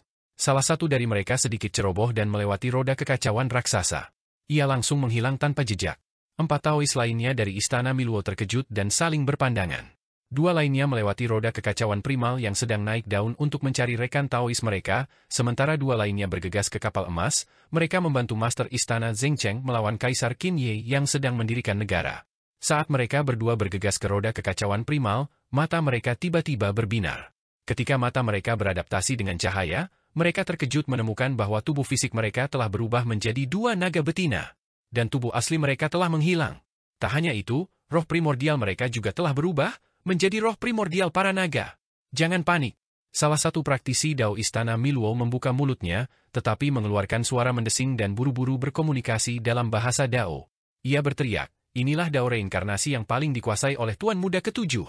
Ia dapat mengubah struktur tubuh dan roh primordial kita, tetapi ia tidak dapat mengubah pemahaman kita tentang teknik Dao dan seni ilahi. Buah Dao pohon Dao kita masih ada." Kedua naga betina itu segera merasakan abhijna Dao agung mereka, hanya untuk menyadari bahwa abhijna Dao agung mereka masih ada. Baru setelah itu mereka merasa lega. Kedua naga betina itu melihat sekeliling dengan penuh harap, hanya untuk melihat gelembung-gelembung dengan berbagai ukuran mengambang di dunia ini di dalam roda kekacauan. Gelembung-gelembung itu berwarna-warni dan aneh seperti mimpi. Tiba-tiba, mereka melihat naga betina lain dan tak kuasa menahan diri untuk tidak terkejut. Mereka mengaktifkan buah Dao pohon Dao dan langsung mengubah tubuh mereka, berubah menjadi kepala ayam dan tubuh manusia. Kekuatan mereka tak tertandingi dan mereka mengepakkan sayap sambil terbang menuju naga betina. Mereka melewati sebuah gelembung dan tiba-tiba merasa pusing. Ketika situasi berakhir, mereka melihat wujud mereka telah berubah lagi. Mereka berubah menjadi 2 ular hijau yang menggeliat di tanah. Kemampuan ilahi Tuan Muda Ketujuh tidak dapat melakukan apapun kepada orang yang telah mencapai Dao. Keduanya merasakan buah Dao pohon Dao mereka dan sekali lagi mengaktifkan kemampuan ilahi mereka untuk mengubah tubuh mereka. Kekuatan seseorang yang telah mencapai Dao sepenuhnya ditampilkan. Dalam sekejap, mereka berubah menjadi bentuk kepala ular dan tubuh manusia. Mereka masih sangat kuat saat mereka bergegas keluar dari gelembung. Mereka baru saja meninggalkan gelembung ini ketika mereka memasuki gelembung lain dan berubah menjadi 2 pohon tua. Pikiran kedua praktisi Dao itu agak bingung, tetapi mereka segera ingat siapa mereka. Mereka melihat 2 pohon tua itu muncul dari tanah dan berubah menjadi 2 manusia pohon yang kekar. Mereka melangkah keluar dari dunia gelembung ini. Mereka melangkah ke gelembung lain, tetapi jatuh ke laut dan berubah menjadi 2 ikan kecil. Ketika mereka bergegas ke dunia gelembung berikutnya, mereka berubah menjadi 2 bunga liar di pinggir jalan. Ketika mereka memasuki dunia gelembung lain, mereka berubah menjadi 2 belalang yang melompat-lompat. Setiap kali mereka memasuki dunia gelembung, kesadaran mereka menjadi semakin kabur. Namun, para praktisi Dao memang kuat, dan mereka selalu bisa bangun dengan hati Dao mereka. Hanya saja setiap kali mereka bangun, waktu yang dibutuhkan semakin lama, membuat mereka berdua khawatir apakah mereka akan mampu membangkitkan kesadaran diri mereka di lain waktu. Namun, tetap berada di dunia gelembung juga bukan solusi. Ini karena dunia gelembung akan meledak dan musnah dari waktu ke waktu. Seiring dengan ledakan gelembung, setiap kali akan terjadi kehancuran dunia dan kesengsaraan penciptaan, yang merupakan hilangnya kekuatan kultivasi mereka. Lebih jauh lagi, ketika gelembung itu hancur, gelembung-gelembung baru akan lahir, dan itu tidak akan ada habisnya. Kedua praktisi Dao itu terus berpindah-pindah di antara gelembung-gelembung itu. Praktisi Dao lain yang mereka cari telah lama menghilang. Begitu saja, mereka mengalami reinkarnasi yang tak terhitung jumlahnya. Akhirnya, ketika mereka berguling ke dunia gelembung lain, mereka berubah menjadi 2 keping permata kekacauan. Kesadaran di dalam 2 keping permata kekacauan itu perlahan-lahan mereda seiring dengan ki yang kacau, berubah menjadi keadaan kacau. Objek lain berguling ke dunia gelembung ini dan mendarat di tanah, berubah menjadi sepotong permata kekacauan. Ketiga keping permata kekacauan itu membeku di sana, tidak bergerak sama sekali. Mereka tidak memiliki kesadaran atau pikiran apapun. Pada saat ini, hanya sekejap yang berlalu di dunia luar. Kepala Aula Huan-Huan dan Kepala Aula Phoenix mengaktifkan istana mereka masing-masing untuk memadamkan panas dan api mematikan. Mereka segera mengambil keputusan dan berbalik, mencoba meninggalkan lubang pembuangan. Namun, yang mengejutkan mereka adalah mereka tidak dapat melihat pintu masuk lubang pembuangan. Mereka mengangkat kepala dan melihat ke atas. Yang bisa mereka lihat hanyalah langit berbentuk bulat, dan di dalamnya terdapat bencana kehancuran besar yang bersiul dan bergelora. Kepala Aula Huan-Huan mengangkat tangannya untuk meraih tangan Kepala Aula Phoenix yang telah terbang dan menariknya kembali. Ia menggelengkan kepala dan berkata dengan suara rendah, "Jangan pergi. Jika kau masuk, kau akan jatuh ke jalan reinkarnasi, dan hidupmu akan lebih buruk daripada kematian. Hallmaster Phoenix tiba-tiba teringat rumor tentang Tuan Muda Ketujuh Istana Miluo, dan ia langsung membeku dengan keringat dingin di sekujur tubuhnya. Dalam rumor kuno, pernah ada orang yang memasuki ruang reinkarnasi dalam mimpi Tuan Muda Ketujuh Kinmu dan mengalami berbagai hal aneh. Rumor-rumor itu sangat ganjil. Kinmu kini telah memiliki aura Tuan Muda Ketujuh, jadi ia tak punya pilihan selain bertindak hati-hati. Aku masih memiliki seni ilahi Tuan Muda Ketiga Ling Xiao, yang dapat melukai Tuan Muda Ketujuh dan menembus wilayah kekuasaannya yang aneh, kata Hallmaster Hihuan dengan suara berat. Hallmaster Phoenix merasa lega. Tiba-tiba, 3 batu kekacauan jatuh dari langit melingkar dan jatuh ke lautan kekacauan di samping mereka. Tatapan kedua Hallmaster tertuju pada ketiga batu itu. Mereka tercengang, tetapi mereka tidak menganggapnya serius. Pada saat itu, rambut putih yang tak terhitung jumlahnya berkibar di belakang Kinmu seperti pedang, menyerangnya dari belakang. Setiap helai rambut putih berubah menjadi segala macam seni ilahi pamungkas dalam upaya untuk melahap Kinmu. Tiba-tiba, roda kekacauan berputar dan menghalangi rambut putih itu, mencegah mereka mendekati Kinmu. Tujuh tua, kemampuanmu semakin baik. Di bawah laut kekacauan, daun-daun teratai melayang, dan sebuah wajah besar tiba-tiba muncul. Rambut putih itu melayang di sekitar wajah, tampak sangat aneh. Kepala Aula Hihuan dan yang lainnya memandangi wajah itu melalui roda kekacauan. Mereka melihat wanita itu dikunci oleh rantai merah yang sangat tebal dan tertahan di laut, tidak dapat melarikan diri.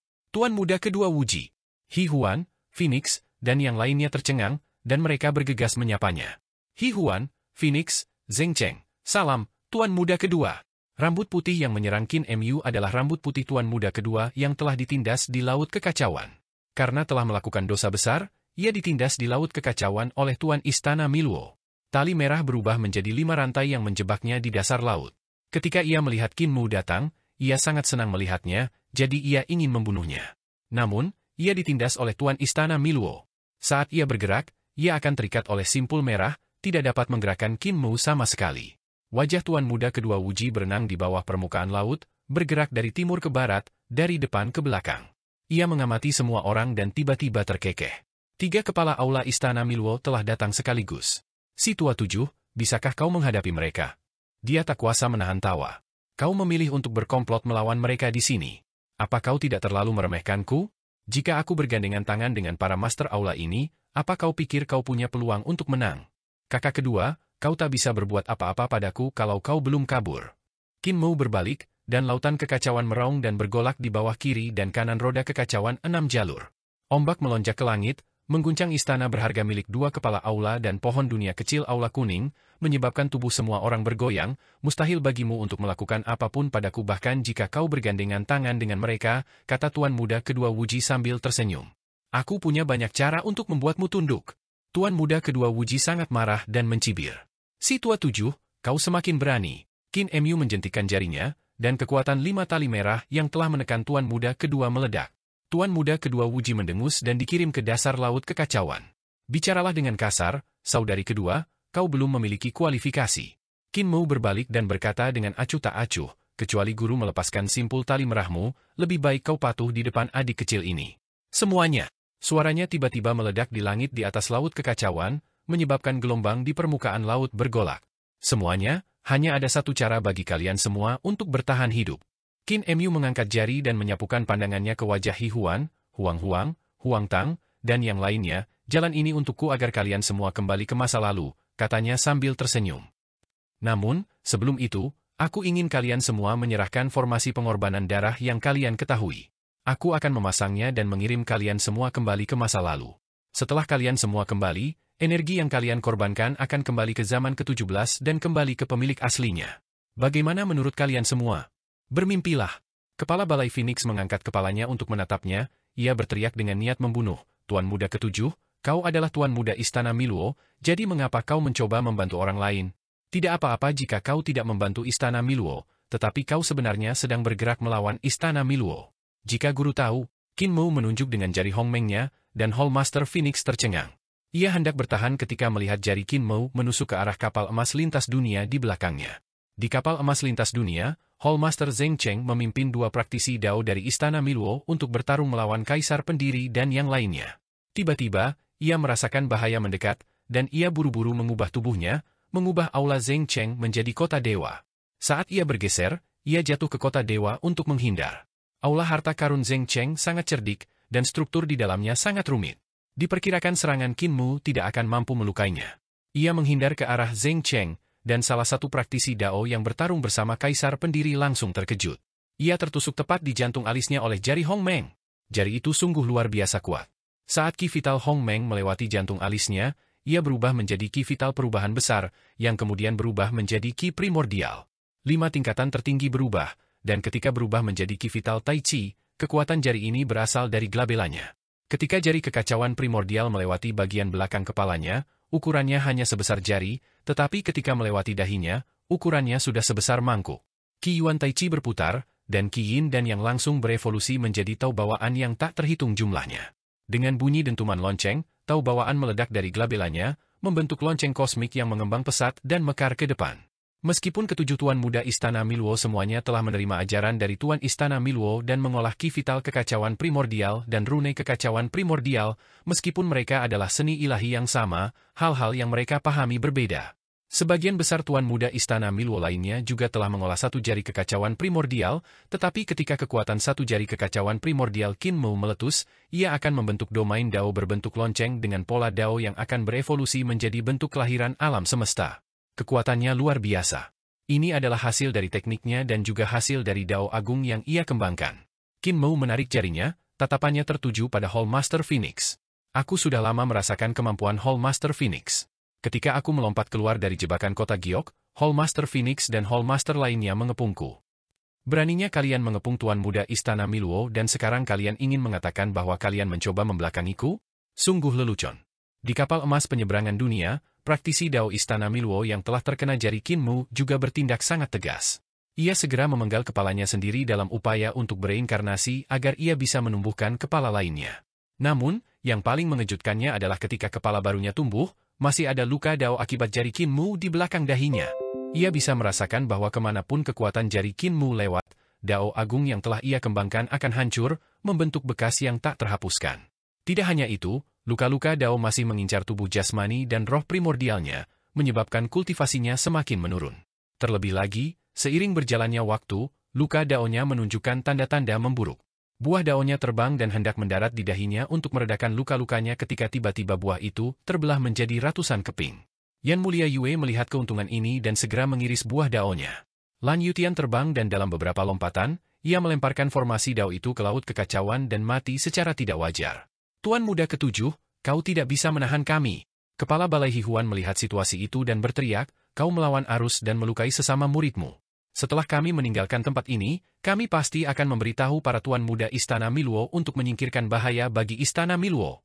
Qin Mu menunjuk jari lain, dan itu masih jari kekacauan primordial. Di atas kapal emas, Kepala Balai Zheng Cheng baru saja meninggalkan aula harta karun ketika kekuatan jari itu tiba-tiba menyerangnya. Ia buru-buru menghindar, dan praktisi Dao lain langsung terjepit dalam baku tembak. Ia tertusuk buah Dao dari pohon Dao oleh jari kekacauan primordial. Kemampuannya tiba-tiba menurun, dan ia langsung dibunuh oleh Yang Mulia Surgawi, Lang Bo, dan yang lainnya. Yang Mulia Surgawi dan yang lainnya mengulurkan tangan dan terbang ke depan untuk membunuh pohon Dao milik Master Aula Zheng Cheng. Mereka mencoba menghancurkan pohon itu untuk melemahkan kemampuan Master Aula Zheng Cheng terlebih dahulu. Su Shenghua tidak maju, tetapi terus menghitung keajaiban aljabar di aula harta karun Zheng Cheng. Tatapan Qin Mu tertuju pada Huang Tang dan berkata, aku tidak punya permusuhan dengan 5 tetua Feng Shui. Setelah saudara Dao Huang Tang meninggalkan pohon dunia kecil ini, aku akan mengirimmu kembali ke eramu. Bagaimana menurutmu? Alis putih Huang Tang berkibar, ia mencibir, Tuan Muda Ketujuh, apa yang kita, yang telah mencapai Dao, cari setelah berkultivasi dengan begitu tekun? Yang kita cari adalah kehidupan abadi, umur panjang abadi.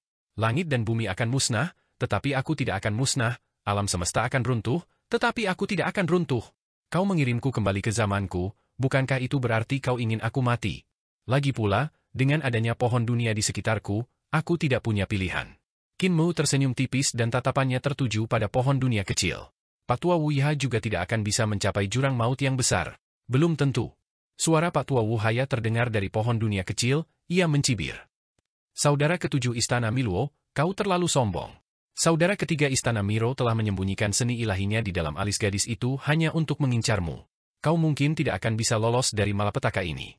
Kali ini, tidak akan mudah untuk membantumu. Senyum di wajah Qin Mo membeku dan tatapannya tertuju pada hati kepala aula dari Aula Persatuan. Saudara ketiga memiliki seni ilahi yang tersembunyi di dalam alis kepala Aula Hihuan, jadi bagaimana mungkin aku tidak tahu?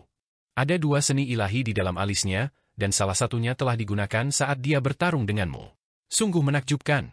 Namun, ketika dia menggunakan seni ilahi ini, aku melihat melalui hati alisnya dan tahu ada seni ilahi lainnya. Langkah kakinya terpisah, dan ia menoleh ke samping. Nyonya, pergilah bersembunyi di kapal emas untuk sementara waktu.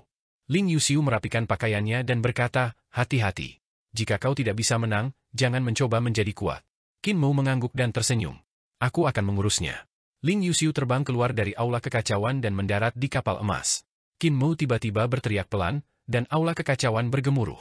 Ki kekacauan memenuhi udara, dan aula harta karun lenyap. Sungai kekacauan yang panjang tiba-tiba muncul di belakang Qin Mo. Setiap kata menyebar, dan panjangnya tak terkira. Sungai kekacauan bergemuruh hebat, dan samar-samar orang bisa melihat dunia yang lebih luas di bawahnya. Alam semesta itu sunyi, dan sungguh mengejutkan bahwa itu adalah alam semesta prasejarah. Di laut kekacauan, tuan muda kedua Wuji terkekang oleh tali merah dan terseret ke dalam laut kekacauan. Tidak mudah baginya untuk melepaskan diri, jadi ia terdiam dan mencari kesempatan untuk menyerang Qin Mo secara diam-diam. Ketika melihat 16 sungai kekacauan, ia tak kuasa menahan diri untuk memuji, Tuan Tujuh, kau akan segera menjadi Dao. Kau hanya perlu menyeberangi 16 sungai ini untuk menjadi tuan muda ketujuh. Saat itu, aku mungkin bukan tandinganmu. Qin Mo menutup mata. Tuan muda kedua Wuji mencibir, lalu terkekeh, Phoenix, Hihuan, kalian berdua, dengarkan baik-baik. Kau tidak perlu membunuhnya. Kau hanya perlu memaksanya ke dalam sungai kekacauan dan dia akan secara alami kembali menjadi tuan muda ketujuh. Ini cara termudah untuk menghadapinya. Qin Mo mendengus dingin dan melambaikan kelima jarinya. Kekuatan simpul merah yang ditinggalkan oleh Tuan Istana Miluo langsung terpicu olehnya. Tuan muda kedua Wuji dikurung dengan berat dan ditarik ke kedalaman laut kekacauan. Tawanya masih terdengar. Kakak ketujuh, kelemahanmu yang paling fatal adalah teknikmu sendiri. Kau tak bisa melangkah setengah langkah pun ke dalam sungai kekacauan. Mata Hihuan, Phoenix, dan Huang Tang langsung menjadi sangat terang. Begitu Qin Mo mengeksekusi simpul merah, mereka bertiga bergerak hampir bersamaan. Master Aula Phoenix mengeksekusi Aula Phoenix berharga, dan Aula mengeluarkan suara berdentang. Dao Agung di Aula berubah menjadi seekor Phoenix yang melesat ke langit. Sayapnya terbentang dan berubah menjadi 40 lapisan api Dao Surgawi. Master Aula Phoenix terbang mendekat dan mengulurkan jari. Ia menarik sayap Phoenix-nya dan melesat menuju jantung alis Qin Mo, berubah menjadi serangan yang tak tertandingi. Pada saat yang sama, Huang Tang mencabut pohon dunia, dan pohon itu berubah menjadi tongkat kayu panjang yang dihantamkannya. Ujung tongkat itu berubah menjadi berbagai bentuk dan menyerang pinggang Qin Mo. Hallmaster Huan mengikuti mereka berdua dari dekat, menunggu kesempatan untuk bergerak dan menemukan waktu terbaik untuk melancarkan seni ilahi tuan muda ketiga. Cahaya di alisnya berkelap-kelip, dan seni ilahi tuan muda ketiga bisa meledak kapan saja. Pada saat itu, Qin Mo mengulurkan tangannya untuk menghunus pedangnya, dan cahaya pedang menyala. Ia mematahkan kepala Phoenix dengan satu pedang, dan cahaya pedang melesat, mengiris serangan Hallmaster Phoenix yang tak tertandingi. Cahaya pedang mengiris Hallmaster Phoenix, dan aula itu langsung terbelah menjadi dua. Hallmaster Phoenix tercengang dan naik ke langit. Ia berubah menjadi Phoenix api yang terbang di atas lautan yang kacau dan menerjang Qin Mo. Ia menempel di permukaan laut dan bergerak sangat cepat, mengiris Ki Chaos di permukaan laut. Tepat saat ia hendak menerjang, sehelai daun teratai tiba-tiba menggulung di permukaan laut dan membungkusnya. Tuan Istana Phoenix lengah. Ia berjuang melepaskan diri dari daun teratai dan mengepakkan sayapnya untuk terbang. Namun, ia secara tidak sengaja melewati roda kekacauan primal. Saat roda kacau balau berputar, tubuhnya terpelintir dan suara berderak terdengar dari dalam tubuhnya. Master Istana Phoenix mengetahui ada sesuatu yang salah. Ia tiba-tiba mengepakkan sayapnya dan sebuah pohon payung muncul dari tanah. Pohon itu tumbuh semakin besar di dalam roda kekacauan primal, menopang roda kekacauan primal sehingga kekuatan roda kekacauan primal ini tidak dapat dibiarkan. Tekanan pada dirinya langsung berkurang, dan ia mendarat di dahan pohon payung untuk mengatur napas. Pada saat itu, 5 roda kekacauan lainnya terbang mendekat, dan ketika 6 roda kekacauan saling tumpang tindih, pohon payung itu langsung hancur berkeping-keping. Kepala Aula Phoenix mengepakkan sayapnya, dan saat ia mengepakkannya, sayapnya meledak, berubah menjadi bola-bola ki kekacauan yang jatuh. Ia bergegas keluar, tetapi sebelum ia sempat keluar dari roda-roda kekacauan, ia berubah menjadi bola ki kekacauan dan jatuh ke laut. Di sisi lain, tongkat kayu yang ditransformasikan dari pohon dunia di tangan Huang Tang muncul di hadapan Qin Mo. Begitu cahaya pedang Qin Mo menghilang, tongkat kayu itu mengenai dada Qin Mo dengan bunyi dentingan. Kekuatan mengerikan yang terkandung dalam serangan ini meledak, membuat Qin Mu terlempar mundur. Huang Tang memutar tongkat kayu itu sekuat tenaga, dan tongkat itu berputar di tangannya. Mahkota di atas tongkat kayu itu tumbuh dengan cepat, semakin membesar. Mahkota itu berubah menjadi pohon dunia dan menghantam tubuh Qin Mu sekali lagi. Cabang-cabang yang tak terhitung jumlahnya di pohon dunia itu bagaikan pedang, dan daun-daunnya yang tak terhitung jumlahnya bagaikan pohon palem. Bagaikan tetesan air hujan yang menghantam bunga pir, dan hantaman keras yang tak terhitung jumlahnya mendarat di tubuh Qin Mu satu demi satu. Ini bukan lagi kemampuan Huang Tang, melainkan Patua Wuyiha yang menggunakan tangan Huang Tang untuk menyerang Qin Mu. Qin Mu terhuyung mundur dan mundur menuju sungai kekacauan di belakangnya. Aku telah jatuh ke dalam sungai kekacauan. Mata Huang Tang terbelalak kegirangan saat ia menyaksikan langkah kaki Qin Mu menuruni sungai kekacauan. Pada saat itu, sebuah platform teratai dari reruntuhan yang kembali muncul dari sungai kekacauan dan menopang tubuh Qin Mu. Platform teratai itu mengapung di permukaan sungai, tetapi telapak kaki Qin Mu sama sekali tidak menyentuh sungai. Buya, apa kau lupa? Kau dan aku sudah bertarung selama setengah tahun, tapi kau masih belum bisa mendorongku ke sungai kekacauan. Qin Mu berdiri di atas panggung teratai dan mengeksekusi jalur perubahan besar untuk berubah menjadi kapak dewa. Ia mengarahkannya secara horizontal ke pohon dunia kecil. Kau sudah melakukannya bahkan dengan kekuatan penuhmu, apalagi hanya ranting. Huang Tang bertarung dengan sekuat tenaga, dan kekuatan pohon dunia kecil meledak. Daun-daunnya berubah menjadi 36 surga, dan pohon itu tampak memiliki surga yang tak terhitung jumlahnya yang menggantung di atasnya saat ia menekan Qin Mu. Cahaya dari Win Mu bertabrakan dengan pohon dunia, membelah surga dan menebas tubuh pohon dunia kecil. Kekuatan keduanya meledak, dan singgasana teratai pamungkas di bawah kaki Qin Mu mendesing dan berputar. Ia bergerak horizontal di sepanjang permukaan sungai dan didorong oleh kekuatan yang sangat besar, menyeberang dari satu sungai kekacauan yang panjang ke sungai kekacauan yang panjang lainnya. Huang Tang berlari kencang seolah terbang, mengerahkan kekuatan pohon dunia kecil hingga batas maksimal. Dalam sekejap, mereka berdua menyeberangi sungai-sungai panjang. Tiba-tiba, terdengar suara retakan keras, dan mahkota pohon dunia kecil terpental. Mahkota itu telah terpotong oleh gerakan Qin Mu, terlalu mudah. Huang Tang mengangkat tubuh pohon dunia dan menghantamkannya ke kepala Qin Mu. Pada saat itu, kapak dewa perubahan besar di tangan Qin Mu terlepas, dan seberkas cahaya pedang menusuk, menyambar melewati dahi Huang Tang. Pembelah bencana. Serangan mereka berdua berhasil. Panggung teratai Qin Mu jatuh ke sungai kekacauan dan meluncur di permukaan sungai. Huang Tang terhempas mundur, dan tubuhnya melesat melewati permukaan sungai. Daging di punggungnya terkorosi oleh pembelah bencana, dan segera, semuanya berlumuran darah. Ketika Qin Mu mundur ke sungai kekacauan ke-10, ia akhirnya menstabilkan tubuhnya. Tiba-tiba, penglihatannya kabur, dan kepala Aula Hihuan terbang mendekat. Saat itu ia sedang bertarung melawan pohon dunia, dan kekuatan lamanya baru saja hilang, tetapi kekuatan barunya belum muncul. Tuan muda ke-7, silakan pergi. Alis kepala Aula Hihuan tiba-tiba terbelah. Ada hamparan cahaya ungu yang luas di tengah alisnya, dan sebuah aula megah samar-samar terlihat di dalamnya. Aula itu tampaknya tidak berada di tengah alisnya. Aula itu tampak seperti berada di sungai kekacauan zaman ke-16. Pintu aula terbuka lebar, dan sesosok tubuh kekar duduk di aula. Tubuhnya tidak bergerak, tetapi ia menyerang dengan telapak tangannya. Master Aula Hihuan telah memanfaatkan kesempatan yang sangat cerdik untuk mengeksekusi seni ilahi Tuan Muda ketiga saat Qin Mu masih lemah setelah menerobos Master Aula Phoenix, Master Aula Huang, dan pohon dunia kecil. Namun, seni ilahi ini bukanlah seni ilahi yang sebenarnya. Itu adalah jembatan yang menghubungkan kehancuran zaman ke-16. Tuan Muda ketiga Ling Xiao sedang duduk di aula Ling Xiao-nya, dan dia menggunakan jembatan ini untuk mengeksekusi seni ilahi. Ketika alis Master Aula Persatuan Joy terbuka, Tuan Muda ketiga memukulkan telapak tangannya, dan cahaya ungu terang meledak, dan jejak telapak tangan yang besar dikirim ke dahi Qin Mu. Tiba-tiba, Qin Mu mengangkat kepalanya dan tersenyum tipis. Sebuah peti mati Dewa Pemakaman Jalur tiba-tiba muncul di depannya, dan dia berdiri. Telapak tangan Tuan Muda ketiga menghantam peti mati Dewa Pemakaman Jalur.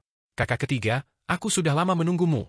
Di belakang peti mati Dewa, Qin Mu memiliki 5 paku ilahi jalur pembantaian di telapak tangannya. Dia menusukkannya ke bagian belakang peti mati, dan 5 paku ilahi jalur pembantaian menusuk ke 5 jari Tuan Muda ketiga.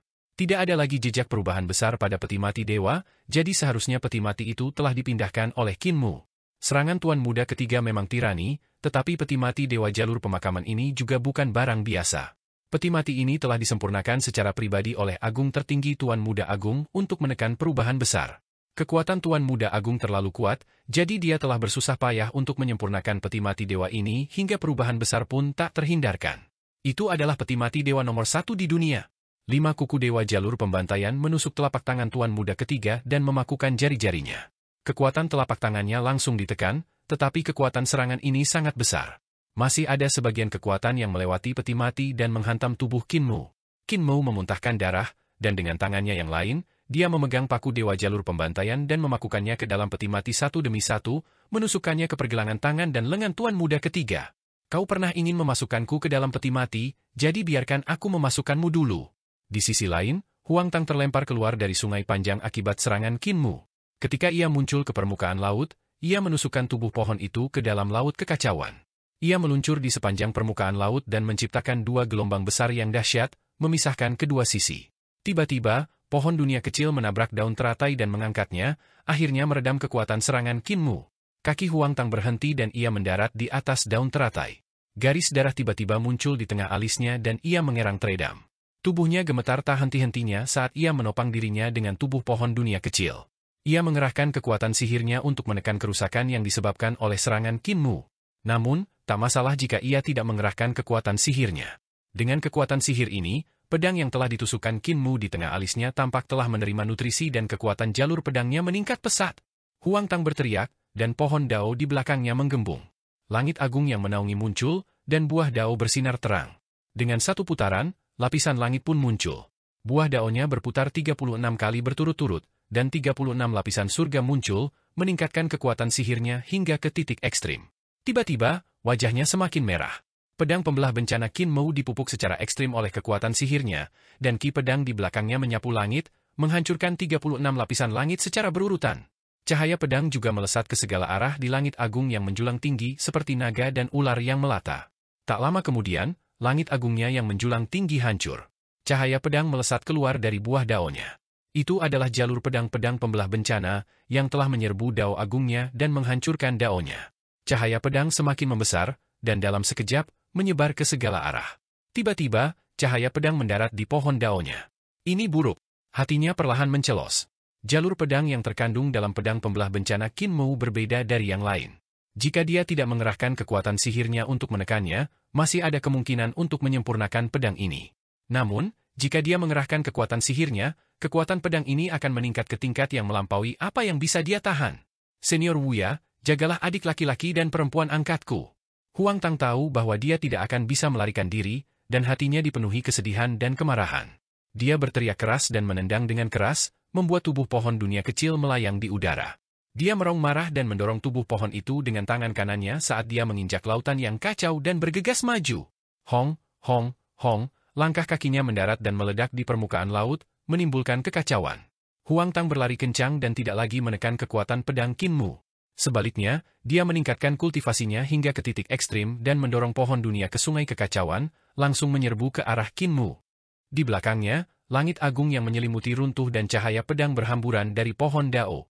Dao agung yang telah ia kembangkan dengan susah payah di alam semesta terus-menerus dihancurkan oleh cahaya pedang. Tak lama kemudian, cahaya pedang di tubuhnya pun perlahan-lahan menusuk keluar dari bawah kulitnya, menghancurkan fungsi tubuhnya. Huang Tang membuka mulutnya dan merong keras, tetapi darah dao menyembur keluar dari mulutnya. Darah mengalir keluar dari mata, telinga, mulut, hidung, dan mulutnya, tumpah ke sungai kekacauan. Di sungai, paku-paku Dewa Jalur Pembantaian telah dipaku di lengan kanan atas Tuan Muda ketiga. Seluruh lengan kanan Tuan Muda ketiga Ling Xiao telah kehilangan semua kekuatan sihirnya, dan ia ditekan oleh peti mati Dewa Jalur Pemakaman. Ia terkejut dan murka. Tepat saat dia hendak memotong lengan kanannya untuk melepaskan diri dari tekanan, pohon dunia kecil tiba-tiba menekan tubuh fisik Hall Master He Huan dan menabrak peti mati Dewa Jalur Pemakaman, mengirim Hall Master He Huan ke dalamnya. Ketika peti mati Dewa Jalur Pemakaman menghantam tubuh Kinmu, platform teratai reruntuhan yang kembali di bawah kaki Kinmu langsung retak, memperlihatkan platform teratai tingkat kedua. Aliran ki yang kacau menyembur keluar dari polong teratai. Huang Tang merong dengan marah, dan rambut putihnya diwarnai merah oleh darah taunya sendiri. Ia mendorong pohon dunia kecil ke depan dengan sekuat tenaga.